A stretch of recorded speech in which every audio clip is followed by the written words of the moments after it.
ఆయన ప్రత్యక్షతను మనమందరము చూచుదుము గాక. ఆయన సరస్సును మనమందరము చేర్చబడుదుము గాక.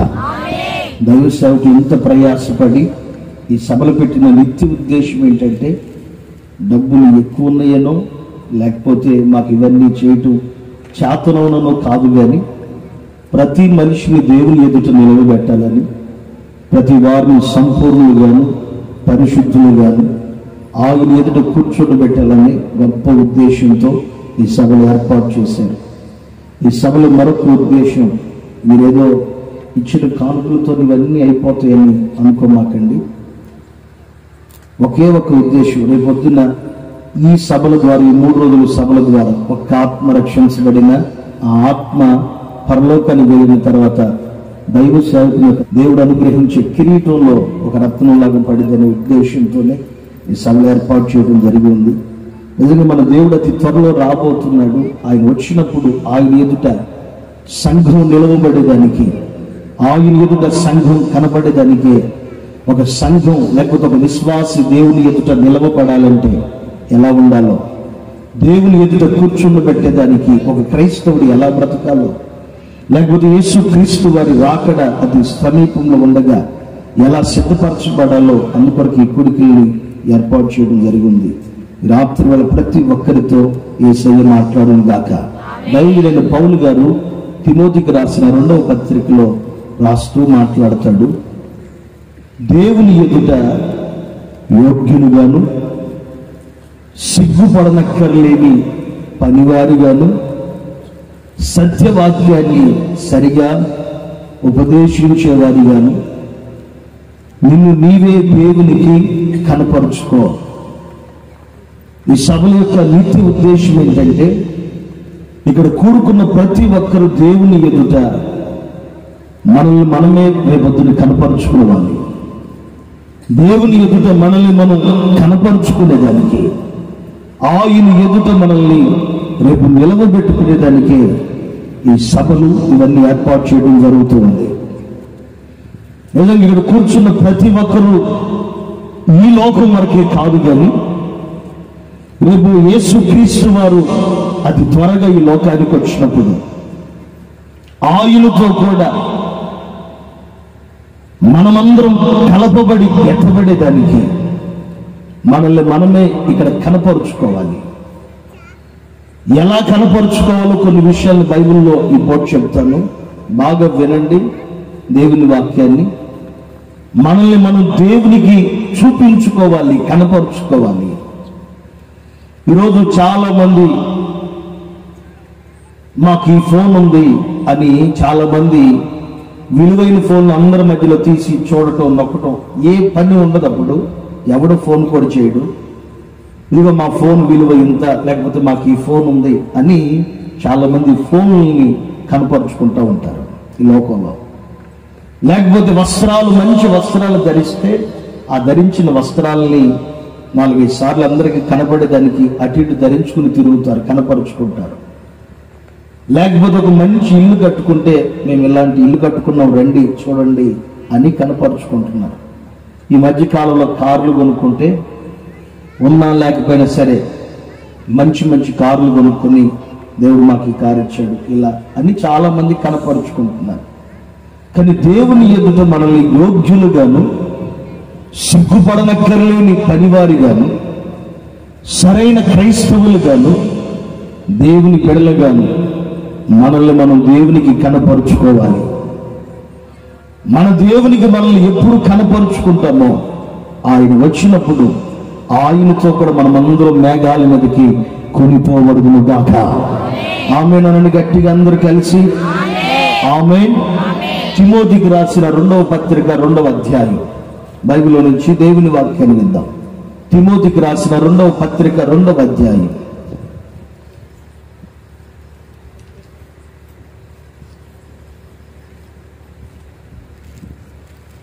15వ వాక్యం చదవగా విందాం. దేవుని ఎదుట యోగ్యునిగాను సిగ్గుపడనక్కర్లేని వారిగాను సత్యవాక్యమును సరిగా ఉపదేశించేవానిగాను నిన్ను నీవే దేవునికి కనపరుచుకున్నటకు జాగ్రత్త పడుము. ఈ రోజుల్లో మనిషి తనకున్న ఆస్తిని, తనకున్న వైభవాన్ని, తనకున్న సిరి సంపదలను, లేకపోతే తనకున్న పేరు ప్రఖ్యాతిని అనేకులకి కనబడేదానికి కనపరుచుకుంటున్న రోజులు ఇవి. కానీ ప్రభు అయిన యేసుక్రీస్తు వారు రాత్రి వేళ 2వ రోజు సభకు చేరిన మీతో ఆయన అంటున్నాడు, మనుషులకు కాదు మిమ్మల్ని కనపరుచుకోవాల్సింది, దేవునికి మిమ్మల్ని మీరు కనపరుచుకోండి. నిజంగా క్రైస్తవ జీవితం అనేది చాలా విలువైనది, పరిశుద్ధమైనది, అమూల్యమైనది. ఈ పరిశుద్ధమైన జీవితాన్ని, ఈ విలువైన జీవితాన్ని దేవుని ఎదుట విలువగా గనక కాపాడగలిగితే, నా దేవుని ఎదుట మనల్ని మనం కనపరుచుకోగలిగితే, ఆయన ఎదుట మనల్ని మనం ప్రత్యక్షపరుచుకోగలిగితే, ఆయన వచ్చినప్పుడు ఆయనతో కూడా మనం అందరం మేఘం మీదకి కొనిపోబడదుము గాక. ఈ వాక్యంలో రాస్తూ అంటాడు, దేవుని ఎదుట యోగ్యులుగాను, సిగ్గుపడనక్కర్లేని పనివారిగాను, ఆయన ఎదుట యోగ్యులుగాను, సిగ్గుపడనక్కర్లేని పనివారిగాను, సత్యవాక్యాన్ని సరిగా ఉపదేశించేవారిగాను మనల్ని మనం దేవుని ఎదుట కనపరుచుకోవాలి. ఈరోజు మనుషుల ఎదుట మనం మంచి వాళ్ళమని అనిపించబడేదానికి, మనము నీతిమంతులుగా పిలువబడేదానికి శత ప్రయత్నాలు చేస్తా ఉన్నారు చాలా మంది. ఆయన ఎదురు కూడా, దేవుని ఎదురు కూడా మనల్ని మనం కనపరుచుకోవాలి. ఈ ప్రసంగానికి ఒక చిన్న పేరు పెట్టుకునండి, దేవునికి నిన్ను నీవు కనపరుచుకో. దేవునికి నిన్ను నీవు కనపరుచుకో. ఈ 2వ రోజు సభలో దేవుడు ఆయనకి మనల్ని కనపరుచుకునే దేవునిగా, ఆయన మనల్ని చూస్తున్న దేవుడిగా, మనల్ని మనం ఆయనకి కనపరుచుకోవాలని ఆయన మనతో మాట్లాడాలని కోరుకుంటున్నాడు. ఇక్కడ రాయబడిన మాటలో సిగ్గుపడనక్కర్లేని పనివారిగా, యోగ్యులుగా. రోజు ఎంతో మంది యేసు ప్రభు నమ్ముకుంటున్నారు, ఎంతో మంది దేవుని దగ్గరికి వస్తూ వాక్యం విని తిరిగి వెళ్ళిపోతున్నారు. అలా కాకూడదు. రేపొద్దున యేసయ్య ఎదుట నిలవబడినప్పుడు మీ అందరిని చూసిన దేవుడు చెప్పాలి, నా కుమారుడా, నా కుమార్తె, నీ యొక్క విశ్వాసం, లేకపోతే నీవు సరిగ్గా బ్రతికిన నీ బ్రతుకు నీలో నేను చూశానని దేవుడు మనందరి గురించి సాక్ష్యం చెప్పునుగాక. ఆయన మన గురించి మాట్లాడాలి. యోగ్యులంగా బ్రతకాలి. ఇక్కడ ఎలా పడితే అలా బ్రతికితే రేపొద్దున పరలోకానికి వెళ్ళిన తర్వాత సిగ్గుపడే ప్రమాదం ఉంది. బైబిల్లో రాయబడి ఉంటుంది మత్తయి సువార్తమానం 25వ అధ్యాయంలో.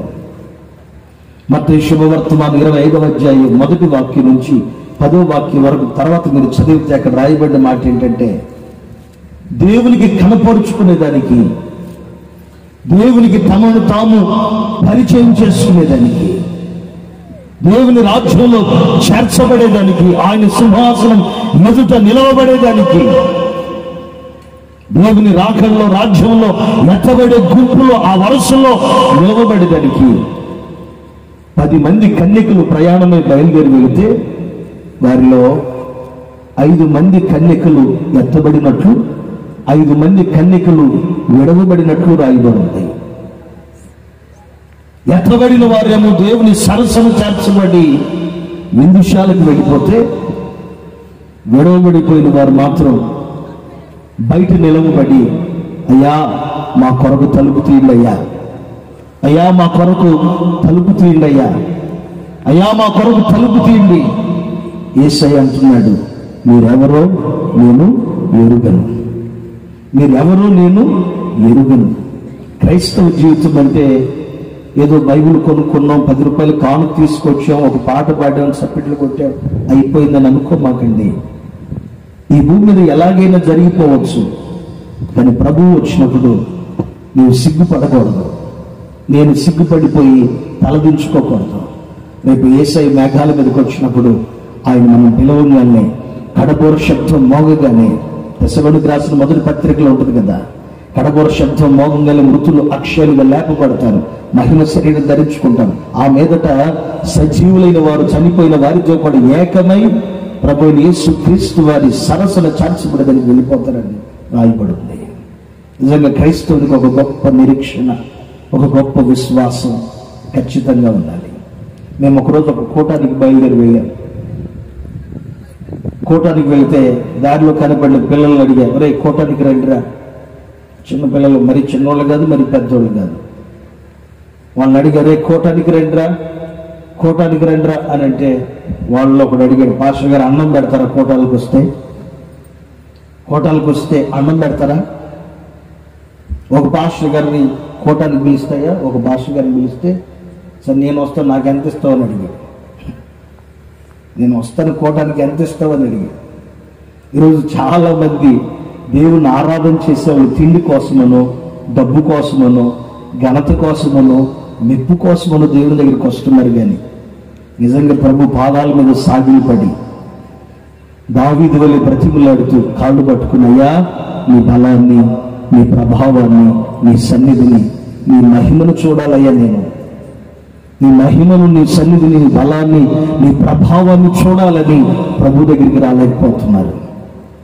నిజంగా క్రైస్తవులుగా మన అందరి కొరకు యేసయ్య త్వరలో రాబోతున్నాడు. ఆయన వచ్చినప్పుడు, నిన్ను పిలిచినప్పుడు, ఆయన కడబోర శబ్దం మోగంగానే మనమందరం ఈ దేహాన్ని వదిలిపెట్టి, మహిమ దేహాన్ని ధరించుకొని, అక్షయులను ఈ లోకాన్ని వదిలిపెట్టి దేవుడు ఏర్పాటు చేసిన సీయోనులో, నూతన యెరూషలేములో మనమందరం కొత్త ఆకాశంలో, కొత్త భూమిలో మనమందరము సంచరించుకును గాక. చెప్పండి గట్టిగా ఆమేనని. రెండు చేతులెత్తి చెప్పండి ఆమేనని. ఆమేన్. ఒకటి లేదా రెండు మూడు విషయాలు చెప్పి ముగిస్తాను, బాగా గమనించండి. ఎలా మనల్ని మన దేవునికి కనపరుచుకోవాలి? ఈ భూమి మీద ఉన్నప్పుడు యేసయ్య మనల్ని రేపు పొద్దున పరలోకానికి పిలిచే ముందుగా, ఈ భూమి మీద ఉన్నప్పుడు ఎలా దేవుని ఎదుట మనల్ని మనం కనపరుచుకోవాలి? దేవుని ఎదుట యోగ్యులుగాను, సిగ్గుపడనక్కర్లేని పనివారిగాను, సత్యవాక్యాన్ని సరిగా ఉపదేశించేవారిగా. దైవజనుడైన పౌలు గారు తిమోతితో అంటున్నాడు, నిన్ను నీవే దేవునికి కనపరుచుకో. ఎక్కడుండి రాస్తున్నాడు ఈ మాట దైవజనుడైన పౌలు గారు? చెరసాలలో బందీగా మార్చబడి,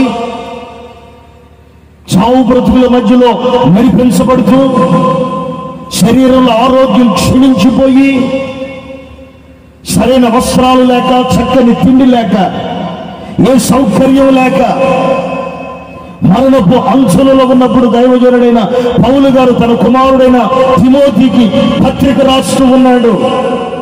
నా కుమారుడా తిమోతి, యేసయ్యకి నన్ను నేను కనపరుచుకున్నాను. నా విశ్వాసాన్ని, నా పరిశుద్ధతను, నా ఆత్మీయతను నేను కాపాడుకున్నాను. నేను వ్యర్థంగా గురి ఎత్తుకు పరిగెత్తలేదు. అందరి వల్ల నేను విశ్వాస వీరుల్లాగా ఏదో నడిపించబడలేదు. నేను గురి ఎత్తుకు చక్కగా పరిగెత్తాను. నా కొరకు పరలోకంలో దేవుడు నీతి కలిగిన కిరీటాన్ని ఉంచాడు. ఇదిగో ఇప్పుడు ఈ దేహాన్ని వదిలిపెట్టి, నేను ఈ లోకాన్ని వదిలిపెట్టి తండ్రి దగ్గర వెళ్ళిపోతున్నా. నా కుమారుడు తిమోతి జాగ్రత్త. ఈ మాట వాడాడు చూడండి, జాగ్రత్త పడుము. తిమోతికి రాసిన 2 పత్రికలు అక్కడే రాస్తాడు, జాగ్రత్త పడుము. నిజంగా ఒక క్రైస్తవుడు జాగ్రత్త పడాలి. ఈ రోజుల్లో ఆశీర్వాదాలు, దీవెనలు, లేకపోతే ఏదో కొంచెం నవ్వించుకునే సమయాన్ని వెళ్ళబుచ్చుకునే కాలం కాదు ఇది.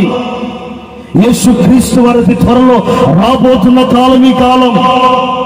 కృపాకాలం యొక్క చివరి దశలో మనమున్నాం. గత 2-3 సంవత్సరాలుగా ఎప్పుడు భూమి మీదకి, లేకపోతే ప్రపంచం మీదకి, లేకపోతే దేశం మీదకి, జనం మీదకి ఏ రోగం వస్తుందో తెలియని అపాయకరమైన రోజుల్లో నడిపించబడుతున్నాం. ఇప్పుడు అజ్ఞానుల వల్ల కాక జ్ఞానముగా సమయాన్ని పోగొట్టుకోకుండా సమయాన్ని సద్వినియోగపరుచుకుని ఆయన ఎదుట యోగ్యులుగా మనమందరం బ్రతుకుతున్నాం గాక. జాగ్రత్త పడుము అంటున్నారంటే దాని అర్థం ఏంటంటే, జాగ్రత్త అనే ప్రతి స్థలంలో ప్రమాదం జరిగే చోటని గుర్తుపట్టండి మీరు. వాళ్ళతో చూడండి, కరెంటు ఈ ఫోల్స్ దగ్గర, ట్రాన్స్ఫరాల దగ్గర ఒక పురి బొమ్మ వేసి 2 ఎముకలు అట్టిటేసి అపాయం, లేదా వేగం ఎక్కువ టర్నింగ్లు మలుపులు ఉంటే స్పీడ్ బ్రేకర్లు వేసి ఇది ప్రమాదము జరుగు చోటు, జాగ్రత్త. నేనంటాను, రోడ్ల మీద లేదా కరెంటు దగ్గర రాస్తే బాగానే ఉంటుంది, ప్రమాదం కాబట్టి. దేవుని మందిరంలో దేవుని కోసం కనిపెట్టే విశ్వాసికి ఈ హెచ్చరిక రాయటం ఏంటి? లేదా దైవజనుడైన పౌలు గారు కుమారుడైన తిమోతికి ఈ మాట రాయటం ఏంటి? ఒక క్రైస్తవుడైనా, ఒక విశ్వాసైనా, ఒక దైవ సేవకుడైనా తన జీవితాన్ని పవిత్రంగా పరిశుద్ధంగా కాపాడుకోకపోతే, యోగ్యుడిగా తనను తాను దేవుని ఎదుట సిగ్గుపడనక్కర్లేని పనివారిగా జాగ్రత్తగా తన విశ్వాసపు యాత్రని కొనసాగించకపోతే ప్రమాదం ఉంది. ఈరోజు ఎంతో మంది క్రైస్తవులు దేవుని మందిరానికి వచ్చి మరలా లోకంలో పడి తాగేవాడు ఉన్నాడు. ఈరోజు ఎంతో మంది యేసు ప్రభుని ఎరిగి కూడా మరలా విగ్రహారాధనలో పడేవాడు ఉన్నాడు. యేసు ప్రభు మాటలు వింటూ కూడా జోదములో, చెడు వ్యసనాల్లో, అక్రమ సంబంధాల్లో, వ్యభిచారంలో పడిపోతున్న వారు ఎందరో ఉన్నారు. ఈరోజు దేవుని మందిరానికి వస్తూ కూడా లోక సంబంధమైన కార్యక్రమాల్లో అపవిత్రమైన దృశ్యాలు చూస్తూ, లేకపోతే సినిమాలకి, తాగుడికి, చెడు వ్యసనాలకి బానిస అయిపోతున్నాడు. ఎందుకంటే దేవుని మందిరానికి వచ్చిన నీవు యోగ్యుడిగాను యోగ్యురాలుగాను బ్రతకపోతే నీకు ఒక ప్రమాదం ఉంది. క్రైస్తవ జీవితం దైవజనులు యేసన్న గారు బ్రతుకున్నప్పుడు ఆయన చెప్పిన మాట, క్రైస్తవ జీవితం అంటే చిన్నపిల్లలు ఆడుకునే ఆట స్థలం కాదు. యేసయ్యను ఆరాధన చేసే స్థలమైనా, లేకపోతే యేసు ప్రభువుని స్తుతించే స్థలమైనా, లేకపోతే క్రైస్తవ బ్రతుకైనా ఒక ఆశీర్వాదకరమైన జీవితం. అజ్ఞానంగా ఉంటే ప్రమాదంలోకి వెళ్ళిపోతాం. ఈ వాక్యాన్ని మరొకసారి చదవక వెళ్దాం.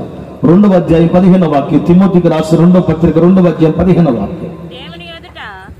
దేవుని ఎదుట యోగ్యునిగాను సిగ్గుపడనక్కర్లేని పనివారిగాను సత్యవాక్యమును సరిగా ఉపదేశించువానిని గాను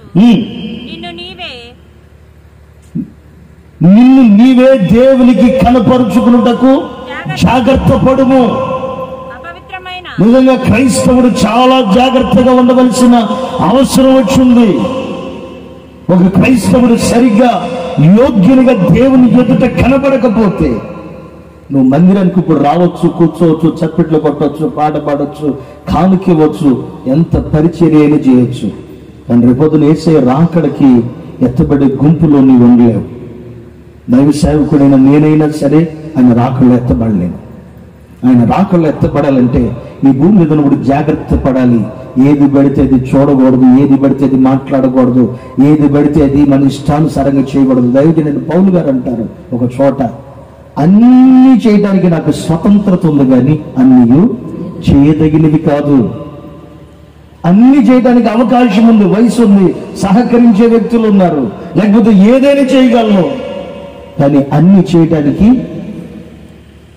చేయడానికి అవకాశం ఉన్నా సరే అన్ని చేయదగటానికి వీలు కాదు. మరలా అంటాడు, అన్ని చేయడానికి అవకాశం ఉంది కదా, అన్నీ క్షేమాభివృద్ధి కలుగు చేయమంటాడు. ఒక క్రైస్తవుడు జాగ్రత్త పడాలి. ప్రతి దాని విషయంలో జాగ్రత్త పడి, ఆయన ఉన్నాడు నన్ను చూస్తున్నాడు, ఆయన ఉన్నాడు నన్ను చూస్తున్నాడని దేవునికి కనుక ఒక వ్యక్తి భయపడగలిగితే, భయపడిన ప్రతి వ్యక్తిని నా దేవుడు ఆశీర్వదించును గాక. మొదటి విషయాన్ని చెప్తాను. యోబు గ్రంథం 1వ అధ్యాయం 8వ వాక్యం చదవగా విందాం. ఎలా మనల్ని దేవుని ఎదుట కనపరుచుకోవాలి మొదటి విషయం చెప్తున్నాను. యోబు గ్రంథం 1వ అధ్యాయం 8వ వాక్యం. అందుకు యెహోవా, నా సేవకుడైన యోబు సంగతి నీవు ఆలోచించావా? అతడు యథార్థవంతుడును న్యాయవంతుడును. ఈ మాట నోట్ చేయండి. దేవుని యందు భయభక్తులు కలిగి చెడుతనాన్ని విసర్జించినవాడు భూమి మీద అతని వంటి వాడు ఎవ్వడును లేడు. ఈ రాత్రి వేళ దేవుని మాటలు వినటానికి వచ్చిన మీతో ఆయన మాట్లాడుతున్నాడు. మనల్ని మనమే దేవుని ఎదుట కనపరుచుకోవాలి. ఎలా కనపరుచుకోవాలి? దేవుని వాక్యం అంటుంది, దేవుని ఎదుట భయభక్తులు కలిగి చెడుతనాన్ని విసర్జించిన వాడిగా మనల్ని మన దేవునికి కనపరుచుకోవాలి. ఆయన మన గురించి ఒక సాక్ష్యం చెప్పాలి. ఏది నువ్వు మందిరానికి వచ్చి వెళ్ళేదానివని కాదు, నువ్వు మందిరానికి వచ్చి వెళ్ళిపోయేవాడివని ఆయన నీ గురించి సాక్ష్యం చెప్పటం కాదు. దేవుడు ఎలాంటి సాక్ష్యం చెప్పాలి అంటే, ఇతడు చెడుతనాన్ని విసర్జించాడు, పాపాన్ని విసర్జించాడు, నా యందు భయభక్తులు కలిగి పరిశుద్ధత కలిగి పవిత్రతను కాపాడుకున్నాడు. పరిశుద్ధుడుగా పవిత్రుడుగా ఉన్నాడు. ఈ సభలో ఇక్కడ చేరిన మనల గురించి ప్రభు చెప్పాలి ఆయన సాక్ష్యం. ఈ పూట 2వ రోజు సభకు వచ్చారు, కూడుకున్నారు. పాస్టర్ గారు చెప్తారు, ఇంతమంది వచ్చారు, దేవునికి స్తోత్రం. నేను కూడా అనుకుంటా ఇంతమంది వచ్చారు, దేవా నీకు స్తోత్రం అనుకుంటాను. మేమందరం పై రూపాలని చూడగలం.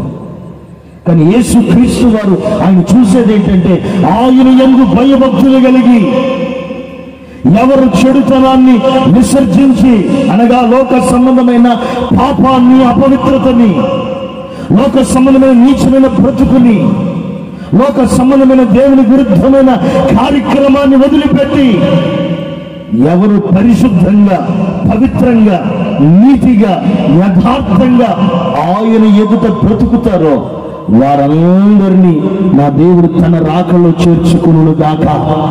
ఆయన ఎదుట కనబడినప్పుడు నీ లోపల ఉన్న దైవికమైన దైవ భయము, నీ లోపల ఉన్న భక్తిని బట్టి, నీ లోపల ఉన్న ఆ భయమును బట్టి నా దేవుడు చూసి రేపొద్దున నీ గురించి ఒక మంచి సాక్ష్యం చెప్తాడు. ఒకరోజు యేసు క్రీస్తు దగ్గరికి 2 వ్యక్తులు వెళితే ఒక వ్యక్తిని గురించి యేసయ్య ఒక సాక్ష్యం చెప్తున్నాడు. చాలా దూరంగా ఉన్నాడు, వస్తున్నప్పుడే అనౌన్స్మెంట్ చేసేస్తున్నాడు యేసయ్య, ఇదిగో ఇశ్రాయేలులో ఇతని వంటి వాడు లేడు. నిజంగా ఇశ్రాయేలులో ఇతని వంటి వాడు లేడు. ఇతడు నిజముగా ఇశ్రాయేలీయుడు. ఇశ్రాయేలు గోత్రుల్లో కూడా ఇతనుకున్నంత విశ్వాసం ఎవరికి లేదు. ఆ మాట వినగానే అతను అంటాడు, ఎప్పుడు చూసావయ్యా నన్ను, ఎక్కడ చూసావు? యేసయ్య అంటున్న మాట ఏంటి చెప్పిన, నువ్వు చెట్టు కింద ఉన్నప్పుడు నేను చూసేసా. మేమందరం ఇప్పుడు మిమ్మల్ని చూస్తున్నాం. నేనైతే ఈరోజే చూస్తున్నా మిమ్మల్ని అందరినీ ఇప్పుడే చూస్తున్నప్పుడు నేనేమనుకుంటానంటే, వీళ్ళందరూ చాలా భక్తిపరులు, పరిశుద్ధులు, ప్రభు వీళ్ళందరినీ ఆశీర్వదించండి అని నేను అనుకుంటాను. ఆయన ఏమంటాడంటే, తల్లి గర్భంలో పుట్టుకు వెళితే నేను వీళ్ళని చూశాను. ఈ ప్రార్థన కొడుకు వచ్చే ముందు ఆయన మిమ్మల్ని చూశాడు. మీ ఇంట్లో మీ తల్లిదండ్రులు లేనప్పుడు ఆయన మిమ్మల్ని చూశాడు. నీ యవన కాలం ముందు ఆయన మిమ్మల్ని చూస్తానే ఉన్నాడు. ఇప్పుడుకి ఆయన మిమ్మల్ని చూస్తానే ఉన్నాడు. చూసిన యేసయ్య మీ గురించి సాక్ష్యం చెప్పగలడా? చూస్తున్న దేవుడు మీ గురించి సాక్ష్యం చెప్పగలడా? ఇదిగో ఇతని వంటి వాడు లేడు. ఆ మాట అక్కడ ఉంది కదా యోబు గ్రంథంలో, భూమి మీద అతని వంటి వాడు లేడు. నువ్వు క్రైస్తవుడిగా పిలువబట్టడం చాలా తేలిక. నువ్వు ఒక సంఘానికి వెళ్ళి మారు మనసు పొంది బాప్తీసం తీసుకుని సంఘ సభ్యురాలుగా చేర్చబడటం చాలా తేలిక. కానీ నేను చేయవలసింది సంఘంలో మాత్రమే కాదు, సమాజంలో మాత్రమే క్రైస్తవుడిగా, దేవుని బిడ్డగా పిలువబడటమే కాదు, నేను ఎక్కడ పిలువబడాలి, ఎవరి చేత పిలువబడాలంటే రేపొద్దున ప్రభు వచ్చినప్పుడు ఆయన ఎదుట మనం పిలువబడాలి. యేసయ్య వచ్చినప్పుడు చెప్పాలి, ఇదిగో భూమి మీద వీరి వంటి వారు లేరు, వీరు పాపము లేని వారు, వీరు అపవిత్రులు కానివారు, వీరు పరిశుద్ధులు అని మన గురించి యేసయ్య యొక్క సాక్ష్యం చెప్పాలి. అలా సాక్ష్యం చెప్పాలంటే ఈ భూమి మీద బ్రతుకుతున్నప్పుడు ఆ యందు భయభక్తులు కలిగి ఉండాలి. దేవుని భయము భక్తి మా అందరికి ఉంది పాస్టర్ గారు అంటే ఒకసారి గట్టిగా నువ్వు చెప్పండి. మాట అర్థమైందా మీకు? మాకు నిజంగా దేవుని భయం లేకపోతే ఎంత దూరం ఎందుకు వస్తాం పాస్టర్ గారు ఈ కోటానికి? దేవుని భయం భక్తి లేకపోతే మేము ఎందుకు వస్తామని అంటారా? నిజంగా దేవుని భయం ఉంటే ఒకసారి గట్టిగా నువ్వు చెప్పండి. అయితే మీ ఫోన్లన్నీ తెచ్చి ఇక్కడ పెట్టండి చూద్దాం. నిజంగా దేవుని భయం ఉన్న వాళ్ళందరూ అల్లేలు చెప్పండి ఒకసారి అంటే అల్లేలు అంటున్నారు కదా. మీ ఫోన్లన్నీ లాకులు తీసేసి ఏమి డిలీట్ చేయకుండా వెంటనే తక్షణం ఇప్పుడు తెచ్చి చూపించడం చూద్దాం. ఒక ఫోన్కి ఏమో మొహం లాకు, ఫేస్ లాకు, ఒక ఫోన్కి ఏమో ఫింగర్ లాకు, ఒక ఫోన్కి ప్యాటర్న్ లాకు ఇంక ఎన్ని లాకులు పెట్టారు. ఏంటంటే భయం. ఎక్కడ నా గుట్టు నా ఇంట్లో నా తల్లి తెలిసిందని కొంతమందికి భయం. కొంతమందికి ఎక్కడ నా జీవితం నా ఇంట్లో ఉన్న నా భర్తకి తెలిసిపోయిందని కొంతమందికి భయం. కొంతమందికి ఎక్కడ నా బ్రతుకు నా భార్యకి తెలిసిపోయిందని కొంతమందికి భయం. ఎక్కడ కొంతమంది మా తల్లిదండ్రులు తెలుస్తుందని కొంతమందికి భయం. ఆ భయం ఉన్న కారణాన్ని బట్టి చాలా మంది పొర్రపాటు నిద్రపోతున్నా సరే దాన్ని ఒళ్ళో పెట్టుకుని పడుకోవడం, చేతులు పట్టుకుని పడుకోవడం, గుండెల మీద వేసుకుని పడుకోవడం భయం. ఈరోజు మనిషి దేవునికి భయపడేదానికంటే కూడా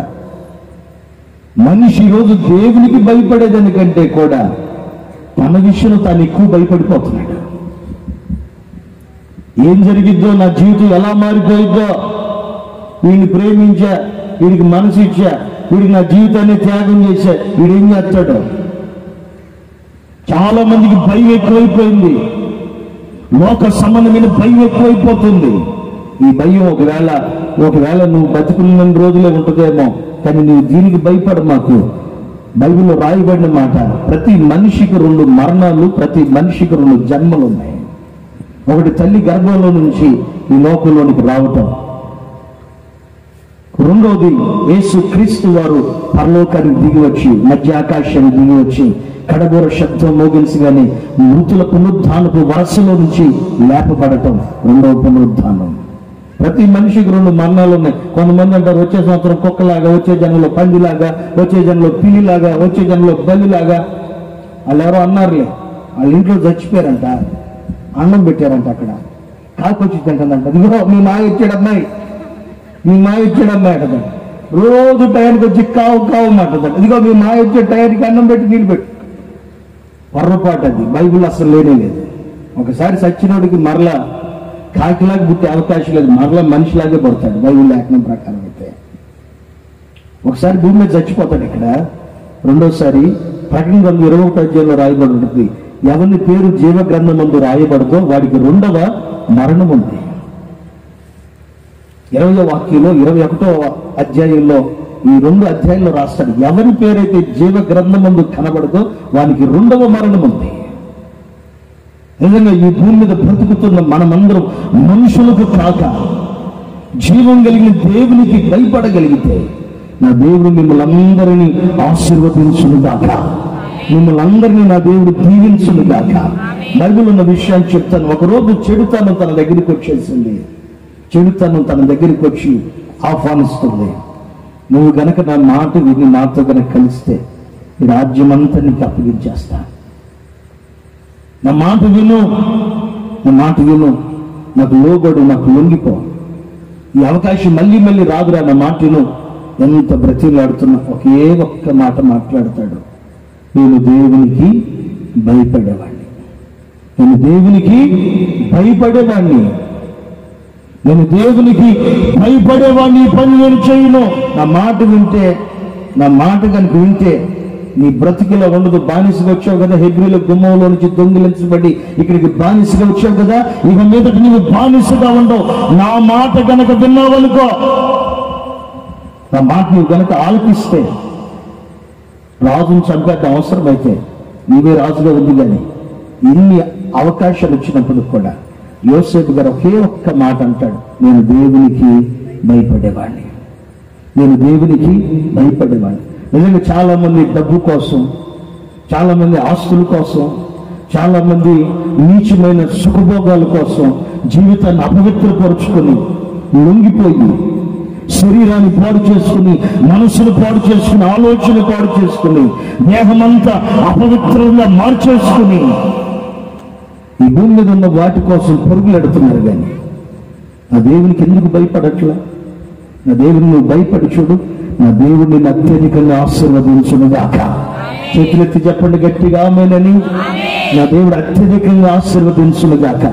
ఆలస్యం అవ్వచ్చేమో కానీ ఆశీర్వాదం ఆయన యందు భయభక్తులు కలిగిన ఎవరిని ఆశీర్వదించకుండా ఆయన విడిచిపెట్టడం. కీర్తనలో ఇలా అంటాడు కదా, 115వ కీర్తన 13వ వాక్యం అంటాడు, పిల్లలేంటి పెద్దవాళ్ళేంటి తన యందు భయభక్తులు కలిగిన ప్రతి వారిని యెహోవా ఆశీర్వదిస్తాడు. చిన్నపిల్లలేంటి, పెద్దవాళ్ళేంటి, ఆయన యందు భయభక్తులు కలిగి ఎవరు బ్రతుకుతారో ప్రతి వారిని ప్రభు ఆశీర్వదిస్తాడు. దేవునికి ఎలా కనపరుచుకోవాలి, ఒక విశ్వాసలాగా కాదు, కానీ దేవునికి మనల్ని ఎలా కనపరుచుకోవాలంటే భయము భక్తి కలిగిన వ్యక్తులుగా దేవునికి మనల్ని మనం కనపరుచుకోవాలి. భయం ఉన్నవాడు పాపం చేయడు. కీర్తనలో రాస్తాడు, యెహోవా భయం అతనికి పవిత్రతను కలుగు చేస్తుంది. ఈరోజు కళల ద్వారానైనా, లేకపోతే లోక సంబంధమైన దృశ్యాల ద్వారానైనా, మాటల ద్వారానైనా, లేకపోతే చేష్టల ద్వారానైనా నువ్వు అపవిత్రుడు అయిపోతున్నావంటే, అపవిత్రురాలుగా మార్చబడుతున్నావంటే, అపవిత్రమైన వ్యక్తులతో సహవాసంలో నిలిచిపోయేవంటే దానికి గల కారణం ఏంటంటే నీ మందిరానికి అయితే రాగలుగుతున్నావు కానీ పరిశుద్ధంగా అయితే ఉండలేకపోతున్నావు. సాతానుగా నిన్ను పరిశుద్ధంగా ఉండనివ్వట్లేదు. ఎందుకంటే ఇప్పుడు నువ్వు పవిత్రంగా, పరిశుద్ధంగా, నీతిగా, యథార్థంగా ఉంటే ఆయనకు నువ్వు కనబడతావు. ఆయన నిన్ను చూస్తాడు. ఇక నిన్ను ఆశీర్వదించడం మొదలు పెడతాడు. నీ పరిస్థితులన్నీ మారిపోతాయి. అంత మాత్రమే కాదు, తన యందు భయభక్తులు కలిగిన ప్రతి వారిని ఆయన ఆశీర్వదించడం మాత్రమే కాదు, ఆయన రాకల్లో ప్రతి వారిని చేర్చుకుని దాకా, ఆయన ఎదుట ప్రతి వారిని నిలబెట్టును దాకా. రోజులో చాలా మంది లోక సంబంధమైన పాపానికి బానిసైపోతున్నాడు. మనిషి అపవిత్రతకి బానిసైపోతున్నాడు. లోక సంబంధమైన చెడు ఆలోచనలకి, కోరికలకి మనిషి బానిసడుగా మారిపోతున్నాడు. పాపంతోనే చెలగాటమాడుతున్నాడు. ఇలా రాస్తారు పరిశుద్ధులు, పాపము వలన ప్రతి మనిషికి వచ్చే జీతం ఏంటంటే మరణం. ప్రతి మనిషి రోజు తాగుడు అనే పాపంలో పడిపోతున్నాడు, జోదం అనే పాపంలో పడిపోతున్నాడు, వ్యభిచారం అనే పాపంలో పడిపోతున్నాడు, అపవిత్రమైన సహవాసము కలిగిన వ్యక్తుల ద్వారా పాపంలో పడిపోతున్నాడు, నీచమైన కార్యక్రమాల ద్వారా పాపంలో పడిపోతున్నాడు. చూడకూడని దృశ్యాలు చూస్తూ సినిమాల వల్ల మనిషి పాపిగా మారిపోతున్నాడు. అంత మాత్రమే కాదు, సాతానుగాడే పాపాన్ని తీసుకొచ్చి కళ్ళ ముందు పెట్టేశాడు. మనం దేవుని వాక్యాన్ని చూద్దామని యూట్యూబ్లోకి వెళ్ళి ఆన్ చేసినప్పుడు కూడా 5 నిమిషాలకి ఏదో ఒక యాడ్ మధ్యలో వస్తుంది. ఏదో ఒక చిన్న యాడ్ ఏదో ఒకటి రావటం, మైండ్ పాడైపోవటం. సైతానుగాడే నీ ముందుకి లోకం, నా ముందుకి లోకం తీసుకుని వస్తున్నప్పుడు మనం చేయవలసిన పని ఏంటంటే ఆయన మనం చూస్తున్నాడని ఆయనకు భయపడండి. ఎందుకంటే యోసేపు గారు బానిసగా వెళ్ళినప్పుడు చాలా చిన్నడు, మంచి యవన ప్రాయంలో వెళ్ళాడు. ఎన్నో అవకాశాలు వచ్చాయి, కానీ దేవునికి భయపడ్డాడు. చిన్నపిల్లలేంటి, పిల్లలనేంటి, పెద్దవారినేంటి, అందరినీ ఆశీర్వదించే దేవుడు మన దేవుడు. నిజంగా ఆయన ఆశీర్వదించాలి అంటే, లేకపోతే ఆయన ఎదుట యోగ్యులుగా మనల్ని మనం కనపరుచుకోవాలంటే ఆయనకు భయపడాలి. నిజంగా భయం అనేది ఎలా వస్తుందంటే ఈ లోపల పవిత్రత ఉంటే చూడు, ఆ పవిత్రతను బట్టే భయం వచ్చేస్తుంది.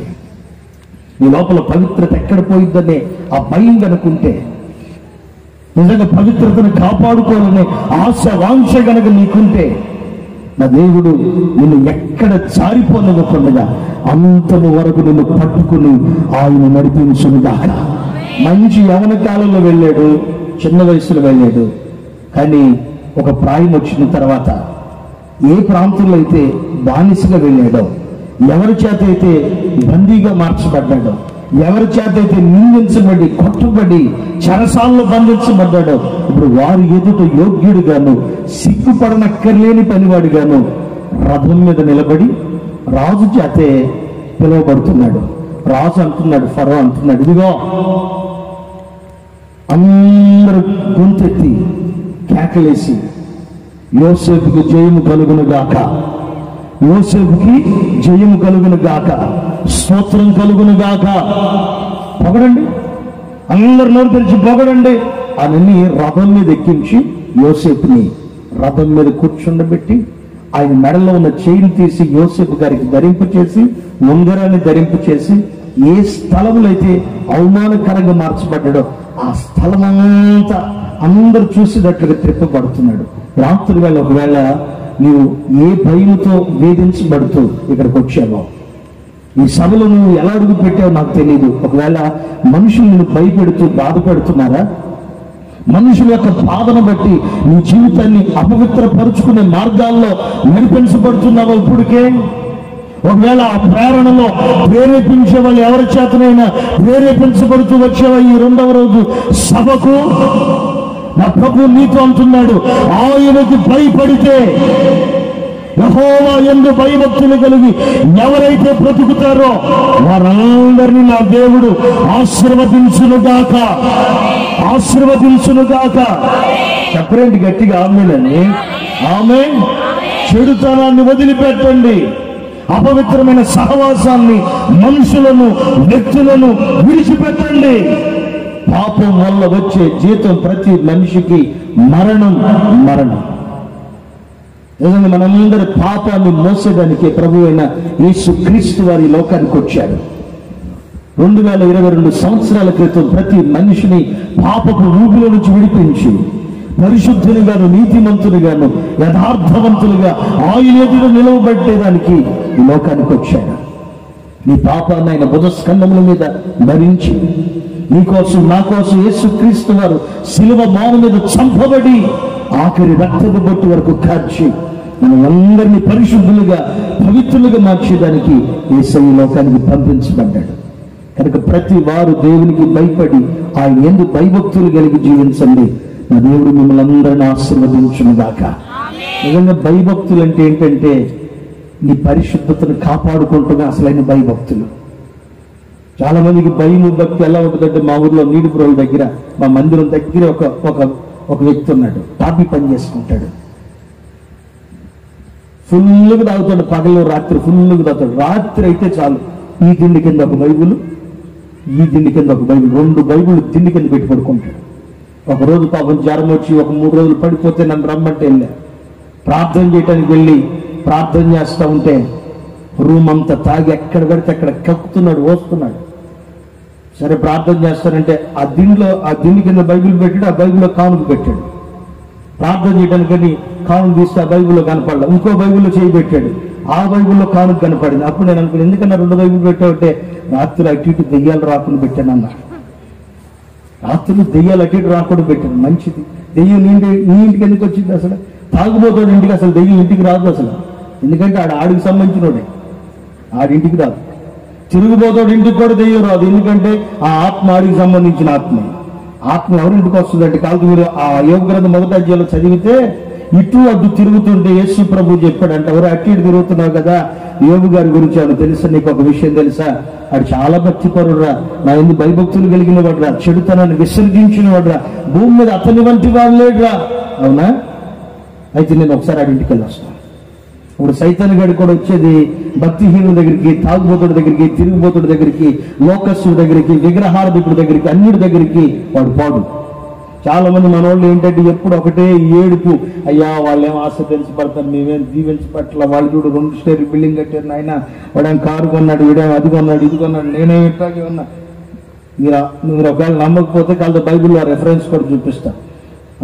73వ కీర్తనలో ఆసాబ్ అనే ఒక వ్యక్తి అనుకుంటాడు, వాళ్ళందరూ దీవించబడుతున్నారు, ఆశీర్వదించబడుతున్నారు, నీ ఎందేమో భయభక్తులు కలిగి పరిశుద్ధుడుగా నీతిమంతుడుగా ఉన్న, రోజు నా చేతులు కడుక్కున్నా, పాపం జోలికే పోవట్లేదయ్యా, పరిశుద్ధంగా ఉన్నానయ్యా, నీతిగా ఉన్నానయ్యా, యథార్థంగా ఉన్నా, నాకేంటే ఈ కష్టాలు. ఈరోజు చాలా మంది క్రైస్తవులు ఆశీర్వదించబడుతున్నారు, చాలా మంది ఆశీర్వదించబడట్లేదు. ఒకటే గుర్తుపట్టు, ఆశీర్వదించబడినంత మాత్రాన దేవుని దృష్టిలో ఉన్నట్లు కాదు, ఆశీర్వదించబడినంత మాత్రాన దేవుని మనసులో నువ్వు లేవు అనే ఉద్దేశం కూడా కాదు. నిజంగా ఒకవేళ నిన్ను ఆ మార్గాల్లో నడిపిస్తున్నాడంటే ఒకటే గుర్తుపట్టు, నీ అంతం మాత్రం లేదా నీ ముగింపు మాత్రం మహిమకరముగా మార్చబడును గాక, ఆశీర్వాదకరముగా మార్చబడును గాక. ఆశాబుతో 73వ కీర్తనలో అంటాడు, రోజు నా చేతులు కడుక్కున్న, ఏంటి నాకు ఈ కష్టాలు, ఏంటి ఈ బాధ, నాకు ఏంటి ఈ శ్రమ, ఏంటి ఈ శోధన, నాకు నేను మందిరానికి రానేగా, భక్తి చేయను, పరిశుద్ధంగా ఉండను, నీతిగా ఉండను, నేను కూడా అపవిత్రులాగా మారిపోతా, చెడిపోయిన కార్యక్రమాల్లో పడిపోతా అని అంటుంటే ఒక చిన్న ఆలోచన, ఆశాబు ఒక చిన్న మాట, వాళ్ళు ఎంతవరకు ఆశీర్వాదకరంగా ఉన్నారు చూసినప్పుడు, వాళ్ళు ఎంతవరకు దీవెనకరంగా ఉన్నారు చూసినప్పుడు, వాళ్ళు ఆ పూట కనపడతారు, ఆ తర్వాత క్షణంలో మాయమైపోతారు. వాళ్ళు ఎక్కడ ఉన్నారంటే నిశ్చయముగా కాలు జారే చోట్లోనే ఉన్నారు. రోజు లోక ఆశీర్వాదాల కొరకు మాత్రమే కాక ఆత్మీయమైన ఆశీర్వాదాల కొరకు పరిగెత్తి చూడు. నా యేసయ్య మిమ్మల్ని అందరినీ ఆశీర్వదించును గాక. ఆమేన్. నా దేవుడు మిమ్మల్ని అందరినీ ఉన్నతమైన స్థితిలో నిలబెడతాడు. ఎలా కనపరుచుకోవాలి? నువ్వు విశ్వాసిలాగా వచ్చినంత మాత్రం మరో తెల్లగుడ్డ నెత్తి మీద కట్టుకుని పొరపాటున దేవుడు ఒప్పుకోడు. ఆయన ఎదుట భయభక్తులు కలిగి నీ మనసులో కానీ, నీ తలంపులో కానీ, నీ శరీరంలో కానీ, నీ ఇంట్లో కానీ, నీ ఒంట్లో కానీ లోక సంబంధమైన చెడిపోయిన కార్యక్రమాలు రాకుండా నువ్వు ఎప్పుడు కాపాడుకోవాలి. ఎప్పుడు నీ ఆలోచనలో కూడా చెడిపోయిన కార్యక్రమాలు రాకూడదు. నిజంగా మొన్న మధ్య పేపర్లో టీవీలో వేశారు, కాకపోతే మీరు చూశారు లేదో, ఒక మాట గుర్తు చేస్తాను వినండి. వాళ్ళ భర్తని నీకు ఒక గిఫ్ట్ ఇస్తాను, ఒక సర్ప్రైజ్ చేస్తానని చెప్పి చాలా దూరం తీసుకెళ్ళిందంట వాళ్ళ భర్తని, వాళ్ళ భార్య గారు. ఏం సర్ప్రైజో ఏంటో అని అనుకునే వాటికి ఎత్తైన కొండ కనపడితే అక్కడికి వెళ్దామండి, నాకు మీకు ఒక గిఫ్ట్ ఇస్తాను, మీకు ఒకటి సర్ప్రైజ్ చేస్తాను, టీవీలో కూడా వేశారు. రమ్మని చెప్పి చాలా దూరం పైకి కొండ శిఖరం దాకా ఎక్కించుకెళ్ళిన తర్వాత కళ్ళు మూసుకోండి ఒకసారి అని అంటే ఈ పిచ్చోడు మెంటలోడు కళ్ళు మూసుకున్నాడంట. కళ్ళు మూసుకోగానే వెంటనే చీర చెందుకు కట్టుకొచ్చిన బ్లేడ్ తీసి ఒకేసారి అట్లంటే మొత్తం తెగిపోయి రక్తం గారిపోతుంది. రక్తం గారిపోతుంటే ఇట్లా పట్టుకుని ఆ మనిషి కోసేసి వెళ్ళిపోతుంది, దిగేసి వెళ్ళిపోతుంది, కారు వేసుకుని వెళ్ళిపోయిందండి పాపం. అలా పట్టుకుని పాపం వాళ్ళ స్నేహితులకి ఫోన్ చేసి, రే నేను పలానా చోట ఉన్నాను రా, ఇగో లొకేషన్ పంపిస్తున్నాను, షేర్ చేస్తున్నాను, రండ్రా బాబు త్వరగా, నా భార్య ఇలాంటి పని చేసింది అని చెప్పేసి లొకేషన్ షేర్ చేస్తే టేక్ తెగిపోయి కొంచెం ఇదంతా తెగిపోయి రక్తపు మరుగులో పడిపోయినాడు, కొరప్రాణతో కొట్టుకుంటున్నాడు. తీసుకుని వెళ్ళిపోయి క్షేమకరంగా హాస్పిటల్ తీసుకుని వెళ్ళి కుట్లన్నీ వేసి ఆ మనిషిని బ్రతికించారు. ఎందుకు? ఒక భార్య ఒక భర్తను చంపేస్తే ఏం జరిగిద్ది? ఒక భార్య ఒక భర్తను చంపేస్తే ఏం జరిగిద్ది? ఆ ఇంట్లో ఆమె గౌరవంగా ఉండగలదా? ఆ వీధిలో ఆ ప్రాంతంలో గౌరవంగా ఉండగలదా? నేనంటాను, ఈరోజు చాలా మందికి చెడిపోతున్నారు, ఆలోచనలు పాడైపోతున్నాయి, మనసులు పాడైపోతున్నాయి, దేహాలు పాడైపోతున్నాయి.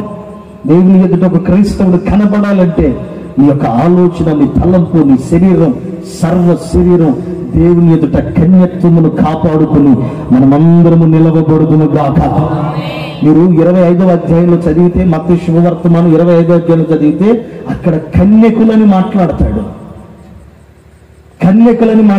ఎస్తేరు గ్రంథం దగ్గరికి వస్తే రాజు సముఖమునకు ఎంతో మంది మేమందరం కన్యకులమని వచ్చారు, కానీ రాజు యొక్క మనసు, హేగే యొక్క మనసు ఎస్తేరు మీదకు మాత్రమే వెళ్ళింది.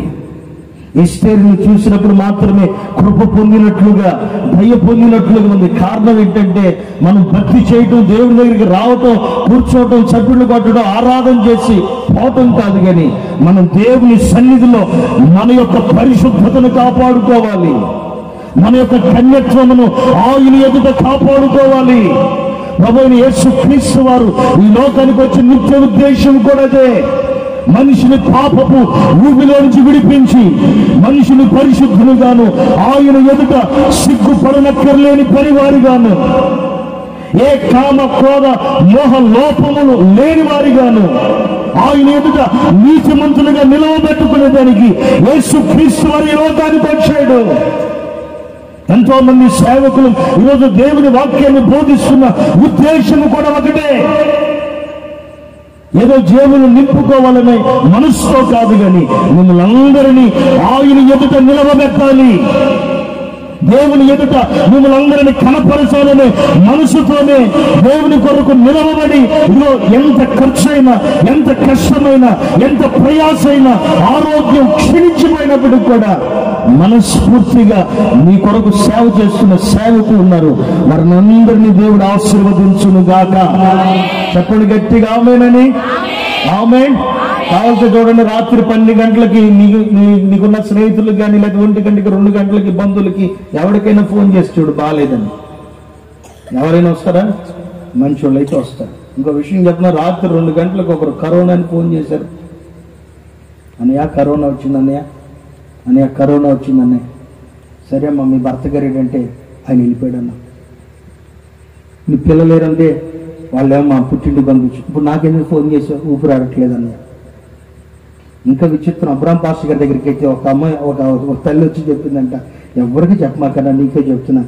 చెప్పమ్మా పర్లేదండి, ఇంతమంది ఉన్నారు, ఇంతమందిలో చెప్పనన్నా, చెవులో చెప్తానన్నమాట. ఏంటో చెప్పమ్మా అంటే, చెవిలోకి వచ్చి చెప్పిందంట, అన్నయ్య నాకు కరోనా వచ్చిందన్నయ్య, ప్రార్థన చేయండి. నాకు కరోనా వచ్చింది, ప్రార్థన చేయండి అన్నయ్య అన్నట్టు. నిజంగా మీరు కావాలి గమనించండి, మీకోసం సేవకులు ఏడ్చినట్టుగా మీ బంధువులు కూడా ఎవడు ఏడవడు. అసలు మీకోసం ప్రార్థన చేసినట్లుగా నీకు తెలిసినోడు కూడా ఎవడు ప్రార్థన చేయడు. సేవకులు సంఘం ప్రార్థన చేసినట్లుగా, దైవ సేవకులు ఏడ్చినట్లుగా మీకోసం నాకు తెలిసి ఎవడు ఏడవడు. మీరు మందిరానికి రాకపోయినా ఏడుస్తాడు పాస్టర్ గారు, నువ్వు వాక్యం సరిగ్గా వినవకపోయినా ఏడుస్తాడు సేవకుడు. ఒకవేళ ప్రార్థనకి సమయానికి రాకపోయినా నీకోసం పాస్టర్ గారు ఏడుస్తాడు. ఒకవేళ ఒకప్పుడు బాగా దేవుని మందిరానికి వచ్చి ఖర్చు పెట్టి దేవుని మందిరానికి ఇప్పుడు దూరం అయిపోతున్నా నీకోసం ఏడుస్తాడు పాస్టర్ గారు.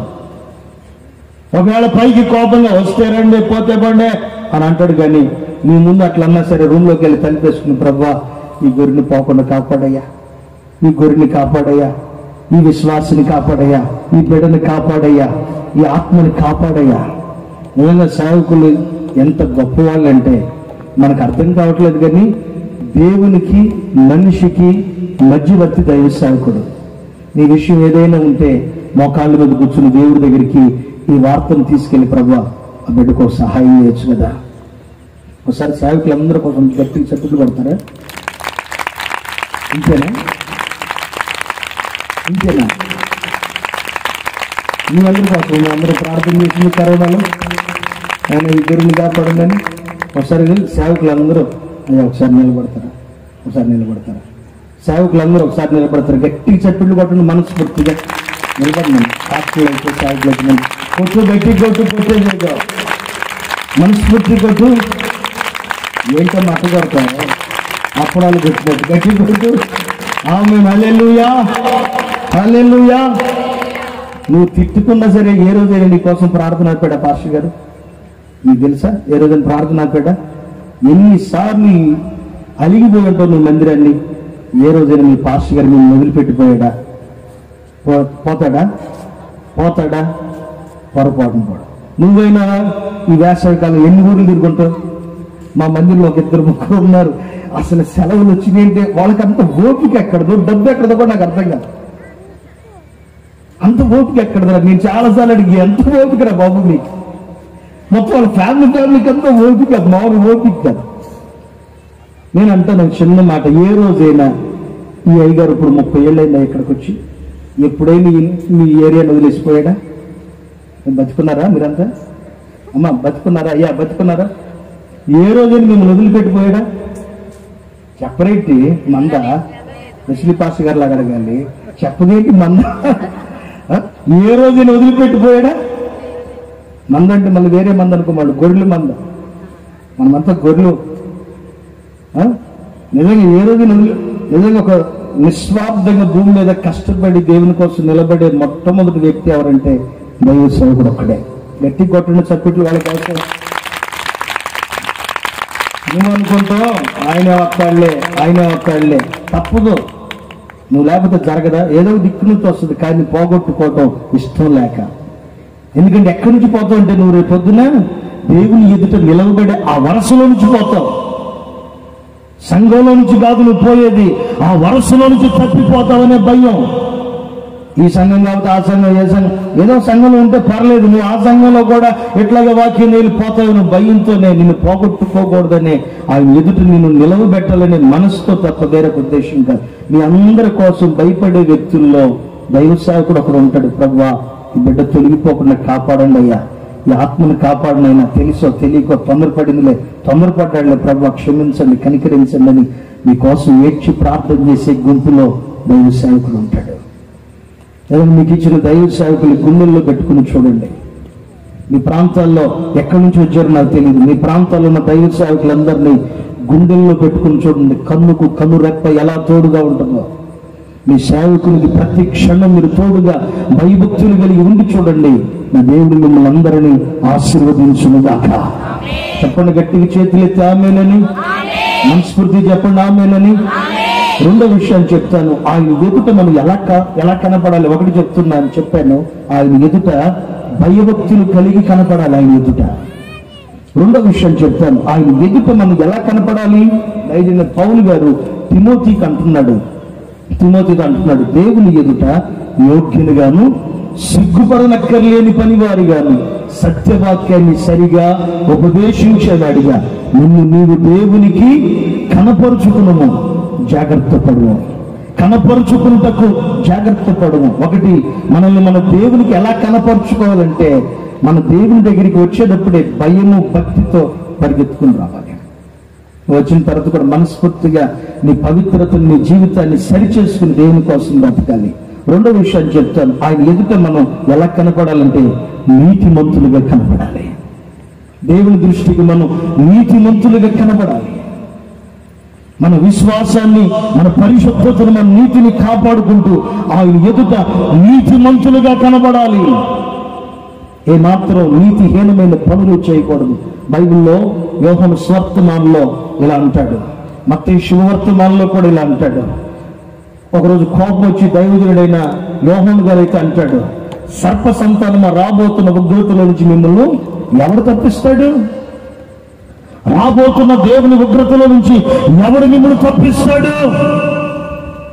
సర్ప సంతానమా నా మాట వినండి అని మాట్లాడుతూ కోపం వచ్చి మరల వారితో అంటాడు, మామూలుగా విడిచిపెట్టాడు వారిని, వాళ్ళతో చాలా కఠినంగా, చాలా వాళ్ళ హృదయాలు రేపబడినట్లుగా, వాళ్ళ మనస్సులకు గాయము కలిగినట్లుగా, వారు దేవుని వైపు తిప్పబడినట్లుగా వారితో చాలా చక్కగా కఠినంగా దేవుడిచ్చిన బోధని ఏమాత్రం మార్చకుండా సరిగా ఉపదేశిస్తూ మాట్లాడుతూ అంటాడు, మీ మారు మనసుకు తగిన ఫలములు ఫలించండి, మారు మనసుకు తగిన ఫలములు ఫలించండి. లేకపోతే ఇప్పుడే చెట్టు వేరిన గొడ్డలు ఉంచబడి ఉన్నది, ప్రతి చెట్టు నరకబడి అగ్నిలో వేయబడిపోయింది. ఎక్కడండి మాట? బాప్తిసం ఇచ్చే కార్యక్రమంలో అంటున్నాడు, బాప్తిసం ఇచ్చే చోట వాళ్ళతో అంటున్నాడు, చాలా కఠినంగా మాట్లాడుతున్నాడు. రాబోతున్న ఉగ్రతలో నుంచి ఎవరు తప్పిస్తారు మిమ్మల్ని? ఓ సర్ప సంతానమా, మేము అబ్రహాము కుమారులము, అబ్రహాము పిల్లలు అనుకుంటున్నారా? దేవుడిదిగో ఈ రాళ్ళలో నుంచి కూడా అబ్రహాముకి పిల్లల్ని పుట్టించగలడు. మీరు నీతిమంతులుగా, పరిశుద్ధులుగా, పవిత్రులుగా మీ జీవితాన్ని ఆయన ఎదుట కనపరుచుకోండి. రోజులో ఎంతో మంది దేవుడి దగ్గరికి రాగలుగుతున్నారు, కానీ నీతిని కాపాడలేకపోతున్నారు, పరిశుద్ధతను కాపాడుకోలేకపోతున్నారు, నీతిహీనులుగా మారిపోతున్నారు. దేవుడిచ్చిన పరిశుద్ధమైన జీవితాన్ని నీతిహీనముగా మార్చుకుంటున్నారు. నీ కోసం, నా కోసం కాదా? యేసు క్రీస్తు వారి యొక్క శరీరం ఎలా దున్నబడిపోయిందంటే, బీడు బారిన భూమిలో కనుక ఒక నాగలు పెట్టి దున్నుతుంటే చెక్కులు మట్టి గడ్డ ఎలా లెగుస్తుందో, యేసయ్య దేహం, యేసయ్య శరీరం ఎక్కడికక్కడికి చెల్చబడిపోయింది. నీకోసం, నా కోసం కాదా? యేసు క్రీస్తు వారు ఆయన 3 మేకుల మధ్యలో, భూమికి ఆకాశానికి మధ్యలో వేలాడుతూ ఆఖరి రక్తము పట్టు వరకు కాల్చింది. ఒక సైనికుడు వచ్చి యేసయ్య శరీరంలో ప్రక్కలో పళ్ళకు పోడు పొడిస్తే ఆయన శరీరంలో ఇక నీరు తప్ప రక్తం లేదు. లోక పాపం నిమిత్తమై లోకాన్ని పరిశుద్ధపరిచేదానికి, ప్రతి మనిషిని ఆయన ఎదుట నిలవబెట్టుకునేదానికి యేసు క్రీస్తు వారు 2022 సంవత్సరాల క్రితం ఈ లోకానికి పంపించబడి ప్రతి మనిషి కొరకు ఆయన కవని వెలుపట శ్రమ పడ్డాడు. రోమిలికి రాసిన పత్రికలు కూడా అంటాడు, ఆయన రక్తము వల్ల మనం ఇప్పుడు నీతిమంతులుగా తీర్చబడ్డాం. ప్రతి క్రైస్తవుడికి క్రైస్తవ జీవితం ఊరికినే రాలేదు, ఆయన శరీరం నీ కొరకు ముక్కలుగా చీల్చబడిపోయింది. యేసు ప్రభు యొక్క రూపాన్ని గురించి పొగుడుతూ మాట్లాడుతూ ప్రకటన గ్రంథకర్త అంటాడు, ఆయన పాదములు అపరంజ వంటివి. ఆయన నడిచి వెళుతుంటే ఆయన వెళుతున్న ప్రతి స్థలం దగదగ మెరుచు ఉన్నది. ఆయన రూపాన్ని కూడా ఏ వ్యక్తి చూడలేనంత పరిశుద్ధునిగా, పవిత్రునిగా ఆయన పోలిక మార్చబడి కనపడుతుంటే ఇలా రాయబడి ఉంది, ఆయన ముఖంలో సొగసైనను స్వరూపమైనను లేకుండా సమస్తము నీ కోసం, నా కోసం ఆయన శరీరంలో అందమంతా పోగొట్టుకున్నాడండి యేసయ్య. ఆ యేసయ్య రక్తం చేత నీవు నీతిమంతుడిగా, నేను నీతిమంతురాల్లాగా మారితే అని రక్తం విలువ తెలియక కొంతమంది మరలా వెనక్కి వెళ్ళిపోతున్నారు. మరలా చాలా మంది వెనక్కి వెళ్ళిపోతున్నారు. దేవుని కోసం నిలవబడు. నిన్ను నీవు నీతిగా కనపరుచుకో. ఎవరినో చూసి నీ పరిశుద్ధత, నీ భక్తిని పాడు చేసుకో. మాకు ప్రకటన గ్రంథంలో అంటాడు కదా, పరిశుద్ధుల్ని పరిశుద్ధునిగా ఉండనిమ్ము, నీతిమంతుల్ని నీతిమంతునిగా ఉండనిమ్ము, అపవిత్రుని అపవిత్రుడిగా ఉండు. అన్యాయం చేసేవాడిని అన్యాయం చేయని, వారి వారి క్రియలు చప్పున ప్రతి వారి గుచ్చుటకు జీతము నా యొద్ద దాచబడి ఉంది. 22వ అధ్యాయంలో రాస్తాడు. ప్రకటన 22వ అధ్యాయంలో రాస్తాడు. అలాగే ప్రతి వానికి దేవుడు జీతం ఇచ్చేదానికి నేను త్వరగా రాబోతున్నాడు. ఆయన వచ్చేలోపు మనం దేవుని ఎదుట ఎలా కనపరుచుకోవాలంటే నీతిమంతులుగా కనపరుచుకో. దేవుడికి చాలా కోపం వచ్చిందండి. పిల్లలు పైకెత్తిన మాటలు బాగా ఆలోచించండి. ఒకసారి 2 చేతులు ఎత్తి గట్టిగా హల్లెలూయా అని చెప్పండి. ఒక 3 సార్లు చెప్తారండి గట్టిగా. 2 చేతులు ఎత్తి చెప్పండి గట్టిగా, హల్లెలూయా హల్లెలూయా. యేసుక్రీస్తు వారు ఒకరోజు చాలా కోపపడ్డాడు. కోపపడి ఏడుస్తా ఒక చోట కూర్చొని, నేను మనుషులు ఎందుకు తయారు చేశాను, అసలు మనుషుల్ని ఎందుకు తయారు చేశాను? వీళ్ళ కోసం నేను రక్తం గార్చింది, వీళ్ళ కోసం నా జీవితాన్ని ప్రాణంగా పెట్టి నా ప్రాణాన్నంతా త్యాగం చేశాను వీళ్ళ కోసం. నా తండ్రితో ఆ తండ్రితో ఉండే భాగ్యాన్ని కూడా వీళ్ళ కోసం వదిలిపెట్టేశాను కదా నేను. వీళ్ళ కోసం, ఈ మానవుల కోసం, ఈ మనుషుల కోసం. ఈ మనుషులు ఇంత నీచంగా మారిపోయారు. విన్నంతసేపు వాక్యం వింటున్నారు, విన్నంతసేపు దేవుని మాటలు బాగానే ఆలకిస్తారు, పాడినంతసేపు బాగానే పాటలు పడతారు, కొట్టినంతసేపు చట్టులు కూడా బాగానే కొడుతున్నారు. ఈ మనుషులు ఎందుకు ఎలా అయిపోయారని చెప్పి దేవుడు చాలా బాధపడి ఏడుస్తూ కోపం వచ్చి ఒక్కడిని కూడా ఉంచుకోవడం, అందరిని చంపేద్దాం అనుకున్నాడు యేసయ్య. ఒక్కడిని కూడా ఉంచుకోవడం, అందరిని చంపేద్దాం అని అనుకుని, ఎందుకో పాపం ఇంకా దయగలిగిన దేవుడు ఒకసారి చూద్దాం, ఎవడైనా ఒక్కడైనా ఉన్నాడు అని చూద్దాం, ఎవరైనా ఒక్కడైనా ఎక్కడైనా ఉన్నాడు అని చూద్దాం అని యేసయ్య ఆకాశం నుంచి మనందరిని పరిశీలన చేసి గమనించి చూస్తుంటే ఆ తరంలో ఒక వ్యక్తి దేవుని దృష్టికి కనబడ్డాడు. ఒకసారి గట్టిగా చప్పట్లు కొట్టండి. ఆయన కొట్టు ఆమేన్.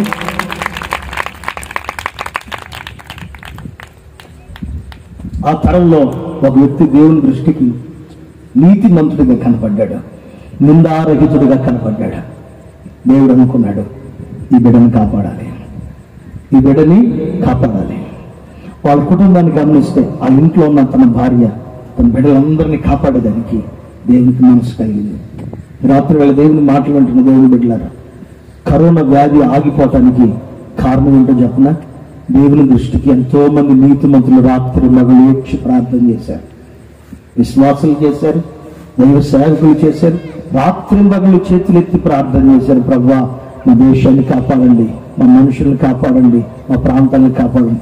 మా మందిరానికి వచ్చేవాళ్ళు డాక్టర్లు ఉన్నారండి, హాస్పిటల్లో నర్సులు ఉన్నారు. వాళ్ళు చెప్పిన మాట, రాత్రి పెట్టిన వ్యక్తి ఉదయానికి కూడా కనపడేవాడు కాదంట, ఉదయం పెట్టిన వ్యక్తి సాయంత్రానికి కనపడేవాడు కాదంట. పక్కన బెడ్ మీద పడుకున్న 2 కరోనా వ్యాధి అయితే ఇద్దరిని తీసుకొచ్చి పెట్టేవాళ్ళు. మధ్యాహ్నానికి ఒకళ్ళు చచ్చిపోయేవాళ్ళు, సాయంత్రానికి ఒకళ్ళు చచ్చిపోయేవాళ్ళు. నాకు ఆ వీడియో లింక్ పెట్టింది ఒక విశ్వాసి, తిరుపతిలో జాబ్ చేస్తుంది డాక్టర్.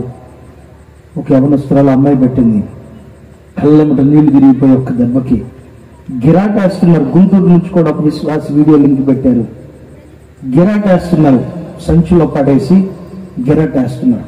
నిజంగా ఎంతమంది సేవకులు ఏడ్చారు, ఎంతమంది విశ్వాసులు ఏడ్చారు. నిజంగా వాళ్ళందరి ప్రార్థనే ఈరోజు మన దేశాన్ని, మన ప్రాంతాన్ని, ప్రపంచాన్ని కాపాడింది. అందుకు యేసయ్యకి గట్టిగా ఒకసారి స్తోత్రం చెప్పండి. స్తోత్రం చెప్పండి గట్టిగా. స్తోత్రం. నిజంగా కరోనా ఉన్నప్పుడు చాలా మందికి భయం ఉందండి బాబు. అసలు ఎంత భక్తో. అప్పుడు ప్రార్థన చేయనోడు కూడా ప్రార్థన చేశాడు, అప్పుడు భక్తి చేయనోడు కూడా భక్తి చేశాడు, అప్పుడు దేవుడు మందిరానికి రానోడు కూడా తాగుబోతాడు కూడా తాగుడు మానేసి మందిరానికి వచ్చాడు. చాలా బాగున్నారు కరోనా ఉన్నప్పుడు. కరోనా పోయిన తర్వాత చాలా మంది భక్తిహీనులు, మళ్ళా భక్తిగా ఉన్న వాళ్ళందరూ కొంతమంది భక్తిహీనులు అయిపోయి ప్రార్థన చేస్తున్నారు. ప్రభు ఒక్కసారి ఊరికే అట్లా ఒక జరక్కించిపోవచ్చు కదా బల్లి, ఊరికే ఎక్కువ రోజులు ఉంచొద్దా, ఒక్కరోజు అట్లా ఒక దెబ్బకి అట్లా ఒకసారి కదిలిచ్చి. నిజంగా ఎంతమందికి భయం పోయింది కొంతమందికి. ఎంతో మంది ప్రార్థన, దేవుని మహాకృప, ఆయన కనికరం దేశాన్ని కాపాడు. నిజంగా ఆ తరములో నోవాహు దేవుని దృష్టికి నీతిమంతుడిగా కనపడ్డాడంట. మందిరానికి రావటం కాదు, సేవ చేయటం కాదు, పరిచయం చేయటం కాదు, లేకపోతే దేవుని కోసం మేము ఉన్నామని చెప్పుకోవటం కాదు. మన దేవుని దృష్టికి ఎలా కనపడాలంటే ఒక నీతిమంతుడిగా కనపడాలి. లేదా మన దేవుని దృష్టికి ఎలా కనపడాలంటే భయము భక్తి కలిగిన పరిశుద్ధునిగా ఆయన దృష్టికి కనపడాలి. రాత్రి వేళ రెండో మాట చెప్తున్నాను, ఆయన దృష్టికి మనల్ని మనం ఎలా కనపరుచుకోవాలంటే నీ నీతిని నీవు కాపాడుకోవాలి. ఎంతమంది నీతిహీనమైన పనుల్లో పడిపోయి కార్యక్రమాల్లో పడిపోయినప్పటికీ కూడా నీ జీవితాన్ని చాలా జాగ్రత్తగా కాపాడాలి. యేసు ప్రభుని గురించి ఇలా మాట్లాడింది, నీవు ఆ నీతిమంతుని జోలికి పోవద్దు, నువ్వు ఆ నీతిమంతుని జోలికి పోవద్దు. మనం ఆరాధన చేయుచున్న దేవుడు నీతిమంతుడు, పరిశుద్ధుడు, ఆజన్య బ్రహ్మచారి, వేల్పులలో గొప్పవాడు, ఆయన వంటి వాడు లేడు. ఆయన సేవిస్తున్న మనం కూడా నీతిమంతులుగా, పరిశుద్ధులుగా, యథార్థవంతులుగా దేవుని దృష్టికి కనబడుదునుగాక. ఆదికాండం 6వ అధ్యాయం 9వ వాక్యం చదవబడిందాం. రెండో విషయాన్ని చెప్తున్నాను. నోవాహు వంశావళి ఇదే. నోవాహు నీతిపరుడును ఆ తరములో నిందారహితుడై ఉన్నాడు. ఎలా ఉన్నాడంట? దేవుని ఎదుట నీతిమంతుడుగా ఆ తరములో అతను ఒక్కడే ఉన్నాడు. పై వాక్యాల్లో కింద వాక్యాల్లో చదివితే అందరినీ నాశనం చేసేద్దామని అనుకున్నాడు యేసయ్య. పాపం విస్తరించిన కారణాన్ని బట్టి, నీతిహీనమైన పనులు చేస్తున్న కారణాన్ని బట్టి అందరినీ చంపేద్దాం అనుకుంటే ఆ తరలో నీతిమంతుడు ఒక్కడు కనపడ్డాడు. ఈ రోజు నువ్వు పేతురు తింటున్నావంటే, ఇస్సాకు తింటున్నావంటే, యాకోబు తింటున్నావంటే ఆ నోవాహు గారి పుణ్యమే. అర్థమైంది నా భాష మీకు? కోడి మాంసం అండి, పేతురు కోడి మాంసం, ఇస్సాకు గొర్రె మాంసం, ఇవన్నీ తింటున్నావంటే ఈ పూట ఆయన పుణ్యమే. ఏదో ఒకసారి గట్టిగా ఆయన సప్పిట్లు కొట్టండి. రేట్ ఎంత జరిగింది ఆపుతున్నావా? ఆపుతున్నావు, ఆపట్లేదుగా, అంతా ఆయన పుణ్యమే. జతలు జతలుగా పెట్టించాడంట దేవుడు కూడా. మొగది ఆడది జతలు జతలుగా ఎందుకు పెట్టించాడు?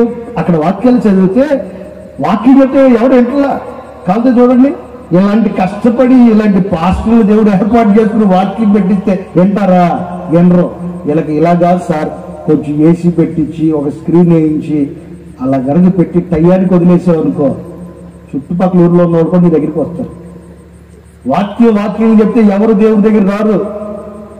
వాక్యంగా బోధించే దైవ సేవకుడి దగ్గరికి ఈరోజు ఎవరు రావట్లేదు. ఆయన కూడా ప్రతిరోజు పగలంతా వాడని కట్టుకుంటా, రాత్రి మాత్రం ఇలాంటి ప్రార్థనా కుడికి ఏర్పాటు చేసుకుని ప్రతి స్థలానికి, ప్రతి ప్రాంతానికి, ప్రతి ఏరియాకి, అక్కడ చుట్టుపక్కల ఉన్న ప్రతి ఏరియాకి వెళ్ళి అనౌన్స్మెంట్ చేసి, ఇదిగో వర్షం రాబోతుంది, ప్రళయం రాబోతుంది, యేసుక్రీస్తు వారు ఈ విషయాన్ని చెప్పమన్నాడు, నా మాట ఏనండి, నేను ఒక వాడ కడుతున్నా, ఆ వాడలో వచ్చి పడిపోండి, నా మాట ఏనండి. ఒక్కడన్నా వచ్చాడా? ఒక్కడాల మొన్న ఒక గొర్రె మా మందిరం మానేసి వేరే మందిరానికి పోతున్నాడు. అడిగా, ఏం గొర్రె రావట్లేదని. నిలబడితే నీకు ఆపడం తెలియట్లా, నిలబడితే వాక్యం ఆపడం తెలియట్లేదు, టైం 2 అయిపోతుంది మధ్యాహ్నం, అందుకని ఏం చేసావు? మా ఇంటికాడ కూర్చొని తిన్నావా అని అడిగా. లేదు, ఇంకో మందిరానికి పోతున్నాం. మంచిది. అక్కడెప్పుడు వదులుతున్నారు అన్న? పొద్దున్న 5ంటికి పోతున్నాం. పొద్దున్న 5ంటికి పోతున్నాను.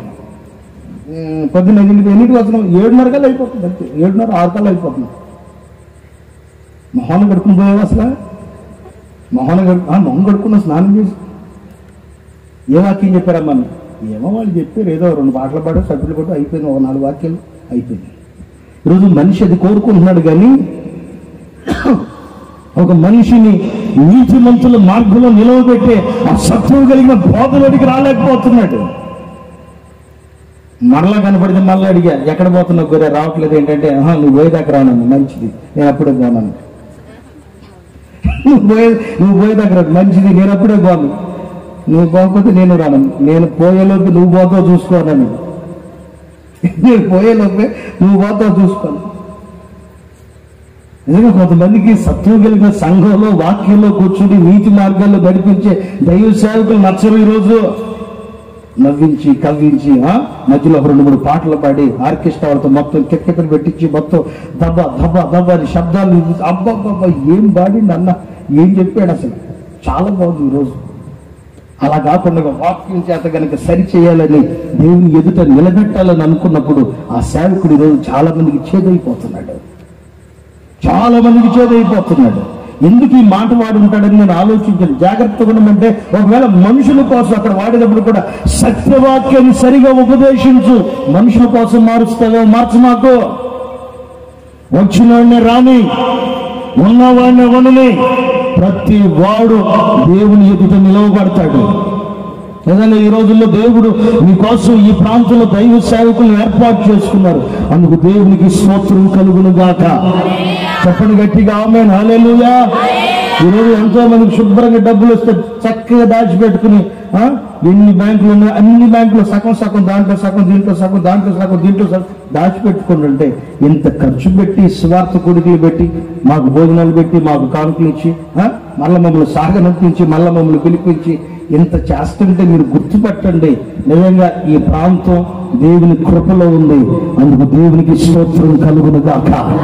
చెప్పండి గట్టిగా ఆమేనని. ఆమేన్, ఆమేన్.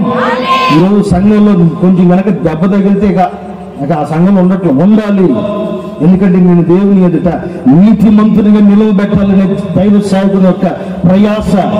ఆ తరంలో నీతిమంతుడు ఒక్కడే కనపడ్డాడు. ఆ నీతిమంతుడు ప్రతి రాత్రి సువార్త ప్రకటించిన ఒక్కడు రావు. నిజంగా నా దేవుడు ఈ అవకాశాన్ని మనకి ఇచ్చాడు. తెలంగాణ ప్రాంతంలో నేను సేవ చేశాను. దగ్గర ఒక 7 సంవత్సరాలు చేశాను. ఆ ఏరియాలో పాస్టర్గా 4 సంవత్సరాలు చేశాను. ఆ తర్వాత అసిస్టెంట్ పాస్టర్గా 1 సంవత్సరం చేశాను. బ్రదర్గా ఒక 2 సంవత్సరాలు చేశాను. ఆ ఏరియాలో ఇలా కూడికలు పెట్టుకునేదానికి అవకాశం లేదు, తెల్లగుడ్లు వేసుకోవడానికి అవకాశం లేదు. మొన్న ఖమ్మానికి వాక్యం చెప్పడానికి వెళితే అక్కడ కూడా కొన్ని ప్రాంతాల్లో ఆపేశారు. నిజంగా వాక్యం చెప్పడానికి ధైర్యంగా అవకాశాలు. నిజంగా మన ఆంధ్ర రాష్ట్రాన్ని, గుంటూరు, కృష్ణ ఈ రాష్ట్రాలు లేదా చుట్టుపక్కల కొన్ని ప్రాంతాల మీద దేవుని కనుదృష్టి ఎంతో మంది పరిశుద్ధుల యొక్క అడుగులు మన ప్రాంతంలో పడ్డాయి. కాబట్టి ఈ రోజు ఈ సభ ఇలా జరిగేదానికి యేసయ్య అనుమతించాడు. అందుకు దేవునికి స్తోత్రం కలుగును గాక. ఈ మాటలు వినబడుతున్నప్పుడు ఒక విశ్వాసి ఏం చేయబడాలంటే ఆయన వైపు త్రిప్పబడి జీవితాన్ని సరిచేసుకుని ఆయన వైపు కనుక మరల్చబడి నీ నీతిని కాపాడుకోగలిగితే రాబోతున్న ఉగ్రతలో నుంచి తప్పించబడి ఆయన ఎదుట నువ్వు చేర్చబడుదువు గాక. ఆమేన్. ఇప్పుడు ఇంత వాక్యం వినబడుతున్నప్పుడు నీవు కనుక జాగ్రత్త పడలేదనుకో ఓ భయంకరమైన ప్రమాదం ఉంది, అపాయం ఉంది. దేవుని యొక్క ఉగ్రతలోనికి నేను పాత్రలుగా మారిపోతావు. ఆయన చెప్తున్నప్పుడే ఆయన వైపు తిరిగి నీ జీవితాన్ని కనుక సరిచేసుకుని నీ పాపాన్ని రోత బ్రతుకుని విడిచిపెట్టి అనగా తండ్రి కుమార పరిశుద్ధాత్మ నామములో మారు మనసు పొంది బాప్తిసం తీసుకుని నీ పాత రోత బ్రతుకుని విడిచిపెట్టి ఆయన కోసం బ్రతికేదానికి ఇష్టపడగలిగితే నా దేవుడు వచ్చినప్పుడు ఆయనతో కూడా ఆయన రాజ్యంలో మీరందరూ చేర్చబడిపోవుదురుగాక. ఆమేన్, ఆమేన్. నిజంగా దేవుడు త్వరగా రాబోతున్నాడు. కనుక ఆయన దృష్టికి ఎలా కనబడాలంటే నీతిమంతుడుగాను నీతిమంతురాలుగాను నిన్ను నీవు కాపాడుకోవాలి. నిజంగా నీతిమంతులుగా నిన్ను నీవు కాపాడుకుంటే జరిగే కార్యక్రమం ఏంటంటే నీతిమంతులు దేవుడు ఏం చేస్తాడంటే విడిచిపెట్టడం. నీతిమంతులు దేవుడు విడిచిపెట్టడం. నీతిమంతుల గురించి చాలా మాటలు మాట్లాడుతూ నీతిమంతులు తమ తండ్రి రాజ్యంలో ఎలా ఉంటారంటే సూర్యుని వల్ల దగ్గర మెరుస్తూ ఉంటారు. ఈ భూమి మీద నీ నీతిని కాపాడుకొని చూడు. కష్టం వచ్చినా అబద్ధం ఆడకుండగా, కష్టం వచ్చినా నష్టం వచ్చినా సరే ఎక్కడ రాజీ పడకుండగా. ఇది పెద్దల సామెత అంటారు చూడండి, ఏనుగు సచ్చినా 10,000 బతికినా. కరెక్ట్ నా సామెత, ఏనుగు సచ్చిన 10,000 బతికినా 10,000. అలాగే మన నీతి ఎలా ఉండాలంటే సంఘంలో ఉన్న విశ్వాసిగానే ఉండాలి, బయటికి వెళ్ళినా సరే విశ్వాసిగా ఉండాలి, ఇంటికాడ విశ్వాసిగానే ఉండాలి, పనిలో కూడా విశ్వాసిగా ఉండాలి. నువ్వెక్కడున్నా సరే అలాగే బ్రతికి చూడు. నా దేవుడు పొరపాటు నేను వదిలిపెట్టి ఒక క్షణం కూడా ఉండలేడు, ఒక క్షణం కూడా ఉండలేడు. తండ్రి రాజ్యం నాకెందుకు కీర్తనలో అంటాడు కదా కీర్తనకారుడు, నీతి మంతులు విడవబడుట గాని భిక్షమెత్తుకున్నట గాని నేను చూడలేదు. ఈ భూమి మీద కొన్ని నిన్ను వదిలేస్తాడు అనుకున్నావు దేవుడు? దేవుని కోసం నీతిగా పరిశుద్ధంగా బ్రతికి చూడు. నువ్వు చేసే వ్యాపారంలోనైనా, ఉద్యోగంలోనైనా, చేతి పనులనైనా, కూలి పనులనైనా, వ్యవసాయంలోనైనా, పాడి పంట ఏ పనిలోనైనా సరే మనుషుల కోసం ఏమి మార్చమాకు. దేవుడు ఉన్నాడని దేవుని కోసం నిన్ను కాపాడుకుంటూ చూడు. నా యేసయ్య నిన్ను ఆశీర్వదించి ఆయన రాకల్లో నిన్ను చేర్చుకుని గాక. ఆ ఎదుట నేను నీతిమంతురాలుగా నా ప్రభు నిన్ను నిలవబెట్టుకుని గాక. యేసన్న గారు బ్రతుకున్నప్పుడు ఒక ఇంటికి వెళ్ళారంటండి. యేసన్న గారు బ్రతుకున్నప్పుడు ఒక ఇంటికి వెళ్ళారంట. ఒక ఇంటికి వెళితే యేసన్న గారు అక్కడే కూర్చున్నారంట. కూర్చున్న తర్వాత కూర్చుని చాలాసేపు అయిపోయింది. కూర్చుని అన్ని గమనిస్తున్నాడు. వాళ్ళకు ఒక రేషన్ షాప్ ఉంటుందంట. రేషన్ షాప్, బియ్యం పంచిపెట్టేది. ఆ రేషన్ షాప్ ఉంటే యేసన్న గారు కుర్చీ వేసారంట. కూర్చోండి అయ్యా, కొంచెం సేపు వాళ్ళకి బియ్యం పోసి తర్వాత మీద మాట్లాడుతూ కూర్చోండి. కుర్చీలో కూర్చున్నారంట. కుర్చీలో కూర్చున్న తర్వాత ఒక ఆయన బియ్యం సంచి తీసుకుని వచ్చి బియ్యం కావాలని అంటే ఆయన పిలిచాడంట. పెద్దమ్మాయి అన్నాడంట.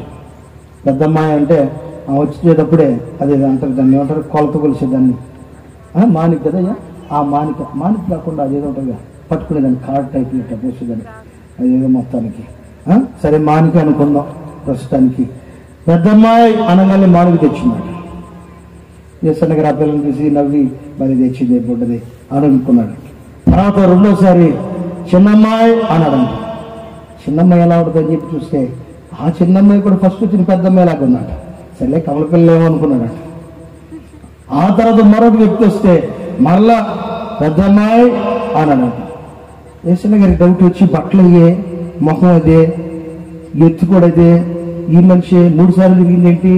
యేసన్న గారు మాట్లాడిన ప్రతి మాటలుగా గమనిస్తా పెద్దమ్మాయి అన్నాడు ఈ పిల్ల వస్తుంది, చిన్నమ్మాయి అన్నాడు ఈ పిల్ల వస్తుంది. వచ్చేటప్పుడు ఆ చేతితో మానికి కూడా తీసుకొస్తుంది. యేసన్న గారికి డౌట్ వచ్చి చివరిలో అడిగాడంట. వాళ్ళు వెళ్ళిపోయినాక యేసన్న గారు అడిగాడంట, అయ్యా 2 సార్లు పెద్దమ్మాయి చిన్నమ్మాయినా నీకు 2 కూతుర్లా, కమల పిల్లల, వాళ్ళ డ్రెస్సు మొహం అంత ఒకటేనంటే కాదన్నా, ఇది వ్యాపారం అన్నా. వ్యాపారం అంటే వ్యాపారంలాగా చేయాలి. అదేంటబ్బాయి వ్యాపారం అంటే వ్యాపారం ఏం వ్యాపారం చేసి ఎప్పుడు దాకంటే పెద్దమ్మాయి అన్నప్పుడు వాడు బాగా చదువుకున్నవాడు, తెలియగలిగినవాడంట. వాళ్ళ కోడు తండ్రికి కూతురికి ఒక కోడ్ అనమాట. పెద్దమ్మాయి అంటే ఆడు బాగా చదువుకున్నట్టు, కొంచెం జ్ఞానం ఉన్నట్టు, ఆడు మోటోడైనా సరే కొంచెం బాగా పొరపాటు చేసినట్టు. అప్పుడు కరెక్ట్ మానికి తీసుకొచ్చిందంట. కరెక్ట్ మానికి తీసుకొస్తే కరెక్ట్ కొంచెం అవుతుంది. చిన్నమ్మాయి అంటే మానికి అంతే ఉంటుంది కానీ అది కరెక్ట్ ఉండదండి. కొలత అది కొలత కరెక్ట్ కూడా పోసినా సరే కొలత కరెక్ట్గా రాదంట. యేసన్న గారు నుండి చెప్పాడంట, మరి నువ్వు మా మందిరానికి వస్తున్నావు కదయ్యా, ఇట్లా చేయొచ్చా అన్నా? వ్యాపారం అంటే ఎట్లా చేయాలి, కొంచెం చూసి చూడనట్టు పోవాలి, లేకపోతే నడవదు. యేసన్న గారు అన్నదంట, సరే నువ్వు ఎక్కడ నడవదని ఇలా చేస్తున్నావు, రేపొద్దున పరలోకానికి వస్తే అక్కడ నీకు నడవదయ్యా, అక్కడ నీకు నడవదు. నీతిమంతుడు భూమి మీద ఎలా బ్రతకాలంటే ఒక సింహంలాగా, నీతిమంతుడు ఒక సింహంలాగా బ్రతకాలి తప్ప ఒకసారి సింహంలాగా ఒకసారి అలా బతకూడదు. ఆ బతకూడదు. నిజంగా దేవుడు నీవు నీతిగా, పరిశుద్ధంగా, యథార్థంగా ఉండగలిగితే నీతి మంతులు పిల్లలు కానీ వాళ్ళ వంశం కానీ భిక్షమెత్తుకోవటం కానీ విడవబడటం కానీ భూమి మీద ఎప్పుడు జరగలేదు, ఇప్పుడు కూడా జరగదు. నువ్వు నీతిగా బ్రతికి చూడు, నీ కుటుంబాన్ని, నీ పిల్లల్ని నా ప్రభు ఆశీర్వదించును గాక, నా దేవుడు దీవించును గాక. మరొక విషయాన్ని చెప్పి త్వరగా ముగిస్తాను. 3వ విషయం చెప్తున్నా. దేవుని ఎదుట ఎలా కనపరుచుకోవాలంటే, దేవుని ఎదుట ఒకటి భయభక్తులు కలిగిన వ్యక్తిగా నిన్ను నీవు కనపరుచుకోవాలి. రెండోది దేవుని ఎదుట నిన్ను నీవు నీతిమంతునిగా కనపరుచుకోవాలి. 3వ విషయాన్ని చెప్పి ముగిస్తాను. దేవుని ఎదుట నిన్ను ఎప్పుడు ఎలా కనపరుచుకోవాలంటే, నిన్ను నీవెప్పుడు ప్రకాశిస్తున్న వాళ్ళలాగా కనపరుచుకోవాలి. ఆరిపోయిన దానిలాగా, ఆరిపోయిన వాళ్ళలాగా ఉండకూడదు. దేవుని మందిరంలో నిన్ను చూడగానే అనుకోవాలి, ఇతడు నిజంగా నడుచున్నాడని అనుకోవాలి. ఈరోజు చాలా మంది, కొంతమంది ప్రారంభంలో బాగా పరిగెత్తుకుని వచ్చి దేవుని మంది నుండి ఎగిరి గంతులేసి చప్పట్లు కొట్టి, పాస్టర్ గారు ఎప్పుడైనా అవసరం నన్ను పిలవండి, లేకపోతే నాకో, మా అన్నయ్యకో, మా చెల్లికో, మా అక్కకో ఫోన్ చేయి, లేక కౌరు పంపించు, పరిగెత్తుకుని వస్తాం అని చాలా మంది చెప్పి కొంతకాలం అయినాక వాళ్ళు ఆరిపోతున్న వ్యక్తులు చాలా మంది ఉన్నారు ఈ రోజుల్లో. క్రైస్తవుడు దేవుని ఎదుట ఎప్పుడు ఎలా ఉండాలంటే దగ మండుచున్న వాళ్ళగా దేవుడికి కనపడాలి. యేసయ్య ఒక రోజు ఒక వ్యక్తిని గురించి సాక్ష్యం ఇస్తాడు. 3వ విషయం చెప్తున్నాను. యోహాను సువార్తమానం 5వ అధ్యాయం 35వ వాక్యంలో రాయబడి ఉంటుంది, అతడు మండుచు ప్రకాశించుచున్న దీపమై ఉన్నాడు. క్రైస్తవుడు అంటే ఎప్పుడు ఉసూరుమంట ఒక లీటర్ ఆముదం బ్యాగ్ వాళ్ళ కూర్చోకూడదు. ఇప్పుడు చూడండి, కొంతమంది బ్యాగ్లు పోగొట్టుకున్నట్టుగా ఇంకా ఆపుతాడా లేదా అన్నట్టుగా ఆపేస్తాడు. నాకు ఇచ్చిన టైం కూడా అయిపోవచ్చు, ఆపేస్తా. ఎప్పుడు అలా ఉండకూడదు. నేను ఎప్పుడు ఎలా ఉండాలంటే ఇంకా దేవుడు ఎలా మాట్లాడతాడు విందాం. దేవుడు ఈ వాక్యం చేత నా జీవితాన్ని ఎలా సరి చేస్తాడో గమనిద్దాం. లేకపోతే ఈ వాక్యం చేతైనా నేను ఇక మండాలి అన్నట్లుగా దేవుని ఎదుట నీవు కనపరుచుకునేదానికి ఈ భూమి మీద దేవుని కోసం మండుతా కనపడు, దేవుని కోసం ప్రకాశిస్తూ కనపడు, దేవుని కోసం వెలుగుతున్న దీపం వలె కనపడు. ఏ శత్రువు నీ జోలికి రానివ్వకుండా నా యేసయ్య నిన్ను కాపాడునుగాక. చెప్పండి గట్టిగా ఆమేనని. ఈ లైట్ వెలుగుతుందండి, ఈ లైట్ వెలుగుతుంది. మనం దాన్ని కళ్ళు తెరిచి చూడగలమా? కొంచెంసేపు చూసిన తర్వాత మీరు నాకు ఎలా కనపడతారు? మస్క్గా కనపడతారు.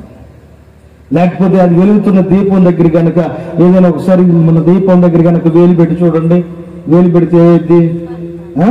ఇది వరకు దీపాలు అయితే ఫస్ట్ మసంటిద్ది. శేషాల్లో కిరోసిన్ పోసి వెలిగిస్తే ఆ దీపాలకి ఫస్ట్ మసంటిద్ది. ఇంకొంచెం డౌన్ చేస్తే ఆ తర్వాత దాన్ని సెగ తగిలి కాలుతుంది. నిజంగా మన జీవితాలు కూడా ఎలా ఉండాలంటే ఎవడైనా మన జోలికి వచ్చినప్పుడు మనం చూడగానే అనుకోలేమో వీళ్ళు ప్రార్థనా పరులు, వీళ్ళు యేసయ్యని నమ్ముకున్న వాళ్ళు, వీళ్ళు దేవుని కోసం నిలబడిన వాళ్ళు, వీళ్ళు దేవుని కోసం బ్రతుకుతున్న వాళ్ళు, వీళ్ళ జోలికి మనం పోకూడదని మనం చూడగానే అనుకోవాలి. వాటి కనపడాలి వాళ్ళకి. కొంచెం కొంచెం మెత్తగా మాట్లాడేపాటికి నువ్వు మెలికలు తిరిగావు అనుకో, కొంచెం మెత్తగా మాట్లాడుతున్నాడు, బాగా మాట్లాడుతున్నాడు, చదువుగాని మెలికలు తిరిగావు అనుకో, ఏముండదు, అంత బూడిదే, అంత మసే. నిజంగా మనం దేవుని కోసం మండుచు ప్రకాశిస్తున్న దీపం లాగా ఉండాలి.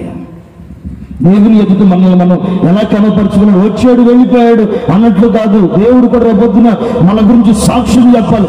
అతడు మండాడు నా కోసం, ప్రార్థనలో గంటల గంటలు మండాడు, వాక్యం చెప్తూ గంటల గంటలు మండాడు, పరిచయం చేస్తే గంటల గంటలు మండాడు.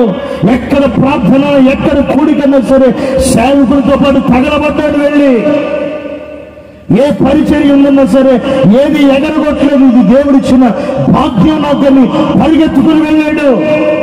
రోజులు ఎంతో మంది ప్రారంభపు వైభవం చాలా బాగుంది.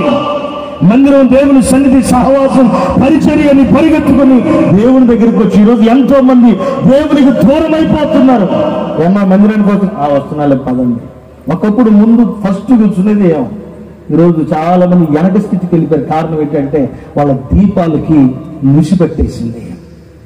అందుకని అక్కడ మాట్లాడుతూ కూడా మండుచు ప్రకాశించుచున్న దీపం లాగుండాలి. చూడండి, మీ ఆత్మీయ జీవితంలో ఒకప్పుడు దేవుని దగ్గరికి బాగా వచ్చింది, నీవు ఇప్పుడు దేవుని దగ్గరికి సరిగా రాలేకపోతున్నావంటే నీ ఆత్మీయ జీవితంలో ఏదో ఒక లోపం. నువ్వు అనుకున్న సమయం ఎక్కువ కాదు. ఒకప్పుడు ఎంత సమయం ఎక్కువైనా సరే దేవుని కోసం ఉండలేదా? దేవుని కోసం బతకలేదా? దేవుని కోసం కష్టపడలేదా?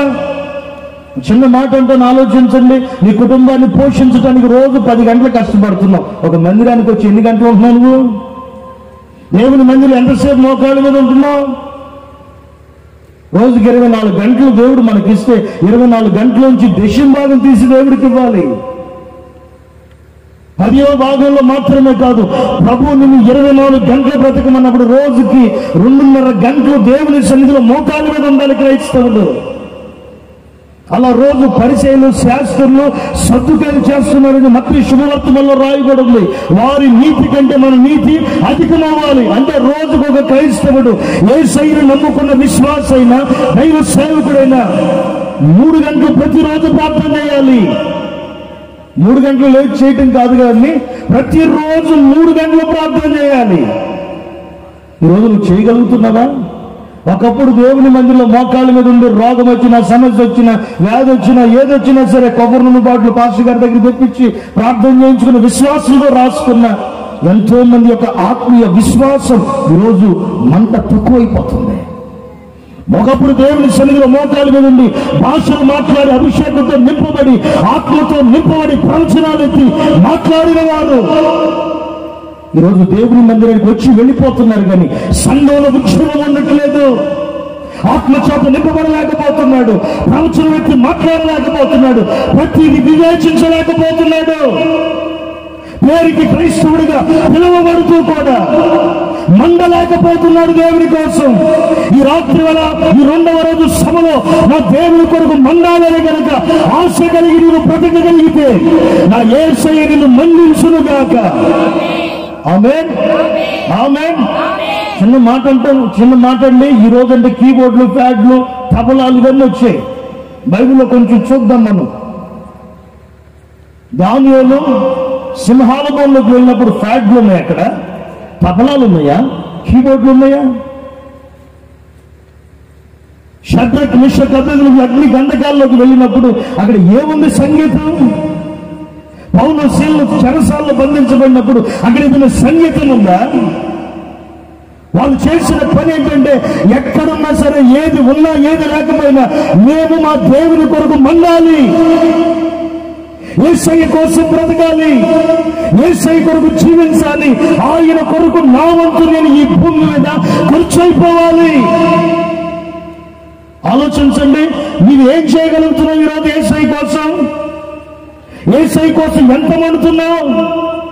3 గంటలు దేవుని మందిరంలో కూర్చోవడానికే కానా కష్టం అయిపోతుంది. దేవుని సన్నిధిలో కూర్చుని ఆరాధన చేయడానికి, చప్పట్లు కొట్టడానికి, నిలబడి స్తుతించి దేవుని నామమును పొగిడేదానికి, కూర్చుని వాక్యం వినేదానికి చాలా కష్టం అయిపోతుంది.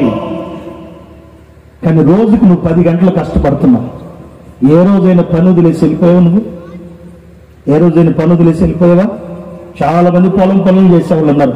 ఏ రోజైనా నడువు నొప్పి అని చెప్పి పొలం పని మానేసావా నువ్వు? ఇక్కడ చాలా మంది టాపీ పని వాళ్ళు ఉంటారు. రోజు నువ్వు కష్టపడుతున్నావు కదా, టాపీ పట్టుకుని ఏ రోజైనా కష్టమని వదిలేసావా పని? చాలా మంది ఉన్నారు ఇక్కడ, బాగా చదువుకుని ఉద్యోగాలు చేస్తున్న వాళ్ళు ఉన్నారు. ఒకవేళ ఉద్యోగం కష్టమైందని ఏ రోజైనా ఉద్యోగాన్ని వదిలిపెట్టేసావా? సాతానుడు చూడు నిన్ను ఎంత భ్రమపరిచి ప్రభు దగ్గర నుంచి దూరంగా తీసుకెళ్ళిపోతున్నాడు. నువ్వు కష్టపడేదానికి 10 గంటలు కష్టపడిస్తున్నాడు. అప్పులు ఉంటే ఓటీ ఎక్కువగా ఉండి ఎక్కువ సమయం డబ్బులు సంపాదించుకుంటున్నావు. కానీ దేవుని మందిరంలో కూర్చుని ఆరాధన చేయటానికి నీకు నోరు చేతులు రానివట్ల సైతాన్నాడు. నేను మండే వ్యక్తి నిన్ను ఆర్పేసి నువ్వు ఎందుకు వచ్చావు ఆ సంగతి కూడా మర్చిపోయేటట్లుగా సాతాన్ గారు చేస్తుంటే నీకు ఇంకా వివేచన రావట్లా. రాత్రి వేళ దేవుని మాట్లాడుతున్న దేవుని బిడ్డలారా, ఆయన కోసం మండగలవా నువ్వు? ఏదైనా మన చేతిలో ఈ బైబిల్ పెట్టేదానికి, మన చేతిలో ఈ పరిశుద్ధ గ్రంథాన్ని పెట్టేదానికి ఎంతో మంది రక్తం కార్చారండి. విలియం కేరీ గారు ఈ పరిశుద్ధ గ్రంథాన్ని తర్జుమా చేసేదానికి, తెలుగులో తర్జుమా చేసేదానికి, ఇతర భాషల్లో తర్జుమా చేసేదానికి తన భార్యని, తన బిడ్డలను పోగొట్టుకున్నాడు, తన ఆస్తులు పోగొట్టుకున్నాడు. ఎంతో మంది పరిశుద్ధుల రక్తం చేత తడపబడితేనే నీ చేతులు ఈ పరిశుద్ధ గ్రంథం ఉంది. ఈ పరిశుద్ధ గ్రంథాన్ని రోజు చదవగలుగుతున్నావు? అసలు పేరుకి క్రైస్తవుడే, ఏది నీ మంటేది? నశించిపోతున్న ఆత్మల కోసం 1 గంట అయినా ప్రార్థన చేయగలుగుతున్నావు రోజు? క్రైస్తవ జీవితం అంటే పచ్చబొట్టు, లేకపోతే ఇంటి మీద స్టారు, లేకపోతే శరీరం మీద ఏదైనా సిలువ గుర్తు, ఇదేనా క్రైస్తవ జీవితం అంటే? లేకపోతే బైకుల మీద, బండ్ల మీద లోగోలు, సింబల్స్, ఇదా క్రైస్తవ జీవితం అంటే?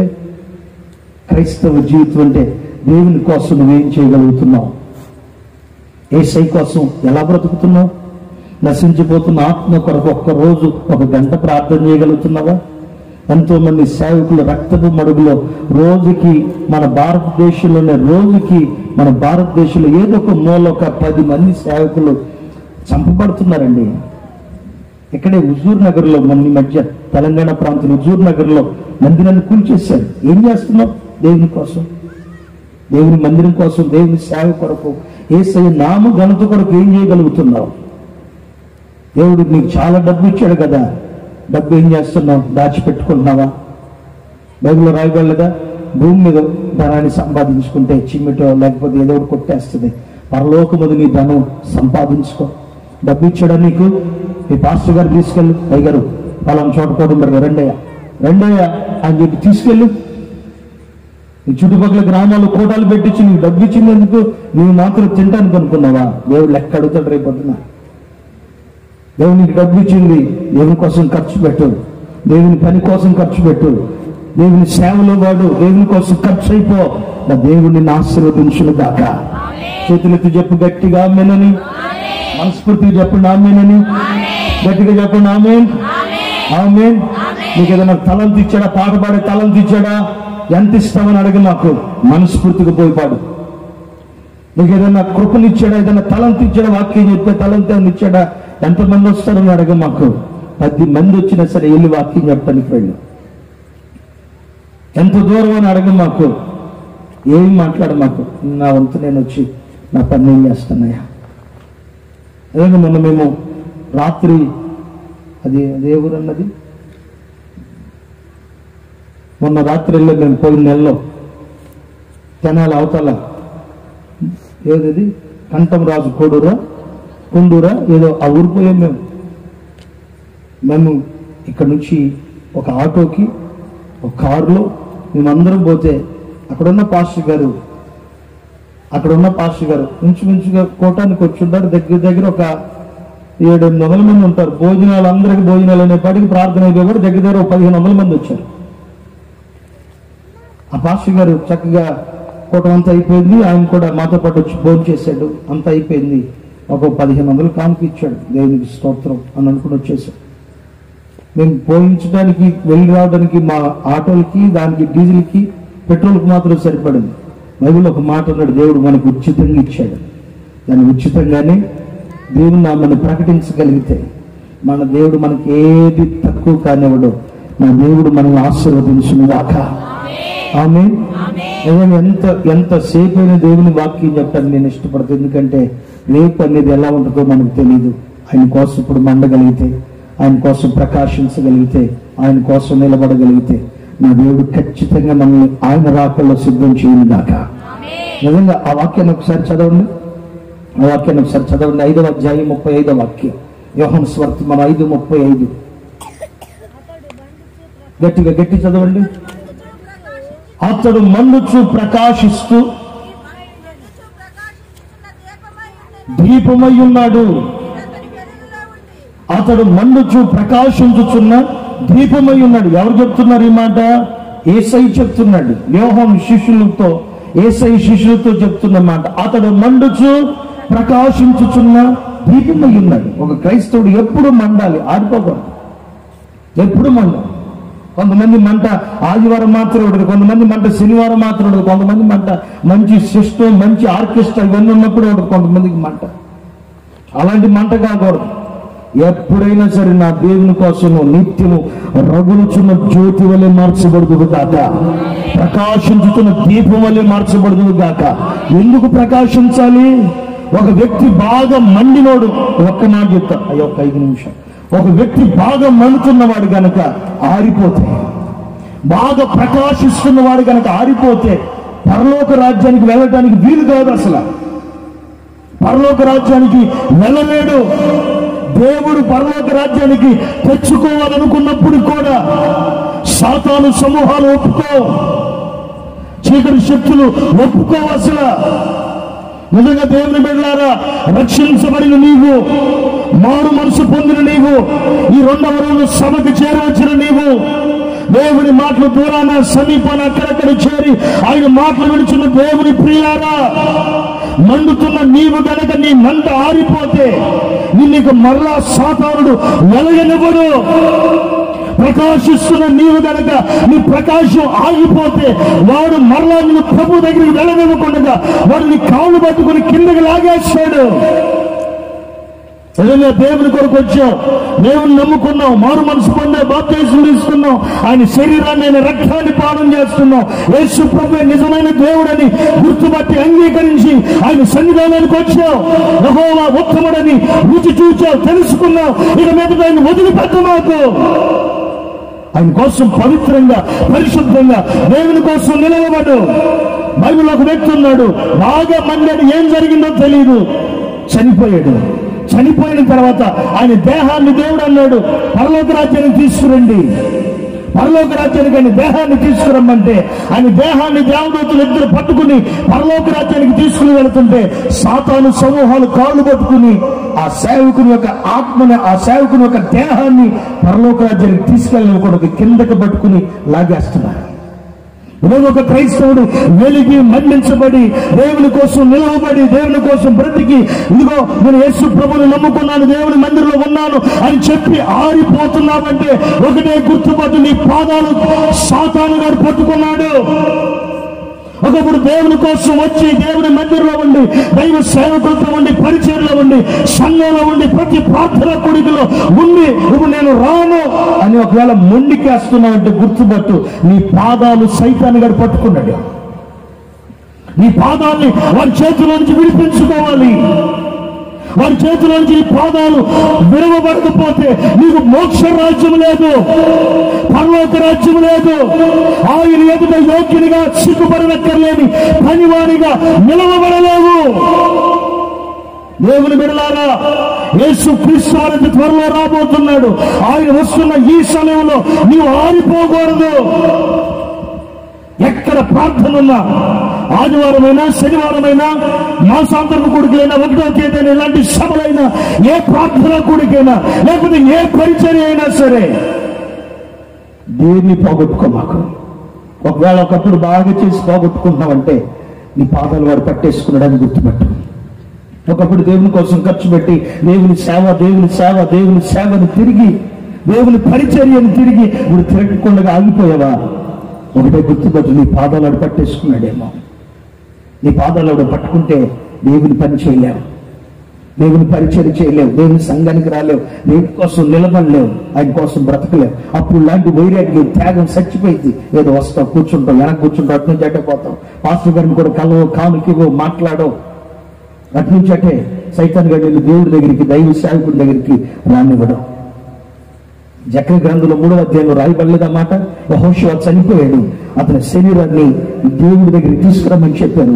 శరీరాన్ని దేవుడి దూతలు పట్టుకుని ఆకాశం తీసుకుని వెళ్తుంటే దురాత్మ సమూహాలు యెహోషువ శరీరాన్ని పట్టుకుని కిందకి గుంజుతుంది, కిందకి లాగుతున్నాయి.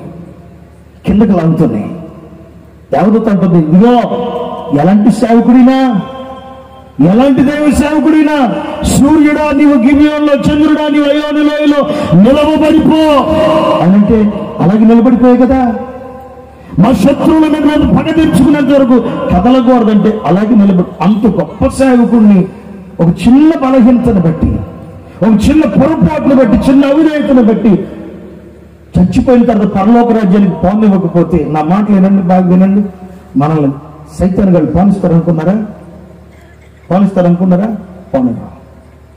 కనుక మనం ఏం చేయాలంటే మండాలి. ఆడు పట్టుకోవాలనుకున్నప్పుడే నీ ప్రార్థన ద్వారా అడిగి సెగబుట్టాలా. నీ దగ్గరికి ఏదైనా సమస్య తీసుకొచ్చినప్పుడు నువ్వు ఒక పాట పాడాలి, ఈ శ్రమలలో నువ్వు పాడేవాడికి అర్థమైపోయింది, అమ్మో వీడు శ్రమలు వచ్చినా సరే కదలరా బాబు, వీడు కష్టాలు వచ్చినా కదలరా బాబు. భార్యలో దూరతాడు కొన్నిసార్లు నిన్ను కదిలించడానికి. ఏ భార్య దూరలేదా? దూరం ఏమంటుంది? ఇంకా యథార్థత అంటావంటే ఆ దేవుని దూషించి చచ్చిపో. దేవుడిని దూషించి చచ్చిపోతే ఏమైపోద్ది మనిషి? బుర్రపంజీలో దీనికి భర్త చచ్చిపోవడానికి ఏమైపోద్ది మనిషి? భర్త చచ్చిపోతే ఏమైపోద్ది? గనవరాలు అయిపోదు. దేవుని దూషించి చచ్చిపో. నిజంగా సైతాన్ గారు కొన్నిసార్లు మండుచున్న నీ ఆత్మీయ జీవితాన్ని ఆర్పేదానికి నీ భర్తలు దొరుకుతాడు, నీ భార్యలు దొరుకుతాడు, నీ పిల్లలు దొరుకుతాడు, నీలోని దొరుకుతాడు. కొన్నిసార్లు నీ తోటి విశ్వాసులు దొరుకుతాడు, నీతో ఉన్న స్నేహితులతో అందరిలో ఎవడకోళ్ళు దూరివాడు నిన్ను దేవుడి దగ్గర మండకుండగా ఆర్పేదానికి శత ప్రయత్నాలు చేస్తాడు. కష్టం వచ్చిందా? దేవుడి మందిరాన్ని వదిలిపెట్ట మాకు. శ్రమ వచ్చిందా? దేవుడిని వదిలిపెట్ట మాకు. బాధలు వచ్చినా ఇంకెక్కువ ప్రార్థన, శ్రమలు వచ్చినా ఇంకెక్కువ పెంచు, సమయాన్ని పెంచు. నీ సమయాన్ని పెంచుతున్న ఆ ఉద్దేశాన్ని గమనించిన సైతాన్ గాడు నీ జోలికి కూడా రాడు. పొరపాటు నిన్ను ముట్టుకోనివ్వకుండా నీ ప్రార్థన నీకు ఒక కవచం లాగా, నీ చుట్టూ ఒక స్తంభం లాగా, లేక ఒక కోటలాగా నీ ప్రార్థన మారిపోవును గాక. తర్వాత ఇంటికి వెళ్తారు, చదువుకోండి. జకర్యా గ్రంథం 3వ అధ్యాయం 3వ వాక్యంలో రాయబడి ఉంటుంది ఒక సాక్ష్యం. ఇతడు మండుచున్న కొయ్యిలాగున్నాడు కదా, అతడు మండుచున్న కొరవలాగున్నాడు కదా. ఇతడు నీ బిడ్డ అంటాడంటే ఇతడు మండుచున్న కొరవలాగున్నాడు కదా. నిజంగా ఒకవేళ నువ్వు అనుకోవచ్చు, నేను మందిరానికి వెళ్తున్నా, ప్రార్థన చేస్తున్నాను నువ్వు అనుకోవచ్చు. ఆడికి తెలుసు మండేవాడెవడో మననోడెవడో బాగా తెలుసు ఆడికి. నువ్వు మండుతున్నావు అనుకో, నీ జోలికి రాడు. మంట ఆగిందనుకో, మంట ఆగిందనుకో ఆడు వచ్చేస్తాడు. కాబట్టి మీరు చూడండి, బాగా పొయ్యిలో పొల్లు వేసి చూడండి, మండుతున్నప్పుడు పొగ ఏ మాత్రం రాదు. పొయ్యిలో పెట్టినప్పుడు మండుతున్నప్పుడు పొగ రాదు. మండుతున్నప్పుడు ఒక గిన్నె, అమ్మా ఈ కోట నీకు నిద్రపోతాడు ముందు కూర్చుని, నీకోసం అక్కడ నేను వచ్చింది కూడా వాకింగ్ అప్పటికి. బాగా మండే పుల్ల ఆరిపోయిందనుకో, మండుతున్నంతసేపు సెగ వస్తుంది. ఆ మండుతున్నంతసేపు సెగ వచ్చి ఆ గంజి పట్టడం, నీళ్లు పట్టడం ఏదన్నా ఒకటి జరిగింది అనుకో, మంట ఆగిపోయిన తర్వాత ఏమొస్తుందంటే పొగ వచ్చేస్తుంది మొత్తం. నిజంగా మన ఆత్మీయ జీవితం కూడా మండుతున్నంతసేపు నీ జోలికి ఏ సాతానుగాడు, ఏ దురాత్మ సమూహాలు పొరపాటున రావు. నీ మంట కనుక ఆగిపోయిందనుకో, ఈ ఎక్కడ దొరుకుతాడు, ఈ ఎక్కడ వచ్చిందమ్మా, ఈ ఎక్కడి ఎక్కడ గదిలో నీకు అర్థం చెప్తున్నా, ఈ ఎక్కడ దొరుకుతాడు, ఎక్కడికక్క పోతున్నావు ప్రార్థనక ఏ పోదుగానే ఉండు. ప్రసంగానికి ఆయన 9:30 వస్తాడంట, నిదానం కూడా ఉండక్క. ఒక అన్నలో దొరుకుతాడు, ఎక్కడ బాబాయ్ ఏంటి వెళ్తున్నావా, వస్తున్నా ఉండు, నేను కూడా ఇద్దరు కలిసిపోదాం అని అంటాడు. నిజంగా మండేవాడిని మన్ని కూడా సైతం గడి ఎవరో ఒకళ్ళు దూరి జ్వరబడి నీ ఆత్మీయ జీవితాన్ని ఆడిపేస్తాం. అక్కడ రాయబడిన మాట ఏంటంటే జకర్య గ్రంథంలో, ఇతను మండుతున్న కొరవ వల్ల ఉన్నాడు కదా. దేవదూతలకి ఏమో మండుతున్న కొరవలాగా కనపడితే సైతాన్ గడికి ఏం కనపడుతుందంటే అతడు వేసుకున్న మాలిన్యమైన వస్త్రాలు కనపడుతున్నాయి. అతని వస్త్రాలు అపవిత్రపరచబడిపోయాయి. నిజంగా ప్రతి క్రైస్తవుడికి స్తుతి వస్త్రాన్ని ఇచ్చాడు, ఉల్లాస వస్త్రాన్ని ఇచ్చాడు, పరిశుద్ధమైన వస్త్రాన్ని ఇచ్చాడు, నీతి వస్త్రాన్ని ఇచ్చాడు. ఒకవేళ నీ ఆత్మీయమైన వస్త్రాలు ఒకవేళ మలినమైపోతున్నాయేమో గుర్తుపట్టు. నీకు ఇచ్చిన ఆత్మీయమైన జీవితం పాడైపోతుందేమో గుర్తుపట్టు. దేవుని కోసం నిన్ను నీవు కాపాడుకుని మండగలిగితే మండిన నిన్ను ఆయన ఎదుట చేర్చుకొనును గాక. ఆమేన్. చెప్పండి గట్టిగా ఆమేన్ అని. ఆమేన్, ఆమేన్. నీ మండేటప్పుడు కూడా ఎక్కడ పడితే అక్కడ కూర్చోకూడదు. నీ స్నేహితులు కూడా నువ్వే సెలక్షన్ చేసుకుని ఎవరిని పడితే ఆయన చేసుకోకూడదు. కొంతమంది మెంటలోళ్ళు పిచ్చోళ్ళు ఏం చేస్తారంటే వాళ్ళ కులపోళ్ళని, వాళ్ళ మాట వినే వాళ్ళని, వాళ్ళ బంధువుల్ని, వాళ్ళకి సంబంధించిన వాళ్ళని వాళ్ళని పెట్టుకుంటా. పొరపాటు వాళ్ళు పెట్టుకో. మాకు మంచి ప్రార్థన పరుణ్ణి, మంచి ఆత్మీయురాల్ని, మంచి ఆత్మీయుని మాత్రం స్నేహితులుగా పెట్టుకోవాలి. దానివేళకి కూడా స్నేహితులు ఉన్నారు, ఆషామాషి స్నేహితులు కాదు. అయ్యా ఈ సంగతి తెలిసింది నాకు, మరి రాజుగారు చంపేస్తున్నారు, ఎందుకన్నా రాన్న ప్రార్థన చేద్దాం, రాన్న ప్రార్థన చేద్దాం, కూర్చున్న దేవుడు ఎందుకు బయలుపరచడు మనకి రా. దానివేళ వాళ్ళు నలుగురు కలిసి ప్రార్థన చేస్తే కళ భావాన్ని కూడా దేవుడు చెప్పేశాడు. మనం కూడా మండే వాళ్ళతో సహవాసం చేయాలి, కానీ మన ఇంటి పేరోళ్ళతో లేకపోతే మనకు సంబంధించిన మన కులస్తులతో, మన పొగిడే వాళ్ళతో కాదు. నీకోసం మండుచు, నీకోసం ప్రార్థన చేసే, నీకోసం కన్నీరు గార్చే సేవకులతో, విశ్వాసతో, ఆత్మీయులతో మీ సహవాసాన్ని పెంచుకుని మీరు మండి చూడండి. నా దేవుడు మిమ్మల్ని అందరినీ తన రాకడ కొరకు సిద్ధం చేయుగాక. 3 విషయాలు చెప్పాను. ఆయన ఎదుట మనల్ని మనం యోగ్యులుగాను, సిగ్గుపడనక్కర్లేని పనివారిగాను, సత్యవాక్యాన్ని సరిగా ఉపదేశించేవారిగాను మనల్ని మనమే దేవునికి కనపరుచుకోవాలి. కనపరుచుకునేటప్పుడు కూడా జాగ్రత్తగా కనపరుచుకోవాలి. ఒకటి, ఆయన ఎదుట మనల్ని కనపరుచుకోవాలి. ఆయన ఎదుట చాలా జాగ్రత్తగా కనపరుచుకోవాలి. ఆయన ఎదుట నిన్ను కనపరుచుకోకపోతే చాలా ప్రమాదాలు పడిపోతావు. ఒకటి, ఆయన యందు భయభక్తులతో చెడుతనాన్ని అంతటిని విసర్జించి, గత జీవితంలో జరిగిపోయిందేమో, ఇంత వాక్యం ఉన్న తర్వాత నీ మనసు మార్చుకోగలిగితే నా ప్రభు ఎదుట నువ్వు యోగ్యుడిగా, సిగ్గుపడనక్కర్లేని పనివాడిగా కనపడతావు. రెండోదిగా ఆయన ఎదుట నిన్ను నువ్వు కనపరుచుకోవాలి. ఆయన ఎదుట నీతిమంతులుగా నిన్ను నీవు కనపరుచుకోవాలి. ఎక్కడ నీ నీతిని పోగొట్టుకో మాకు. నీతిహీనమైన పనులు చేయి మాకు. నీ బ్రతుకు తెరువు కొరకు, నీ పిల్లల బ్రతుకు తెరువు కొరకు నీ జీవితాన్ని, పరిశుద్ధతని అమ్మేసుకో మాకు. డబ్బులకి పవిత్రంగా బ్రతుకు.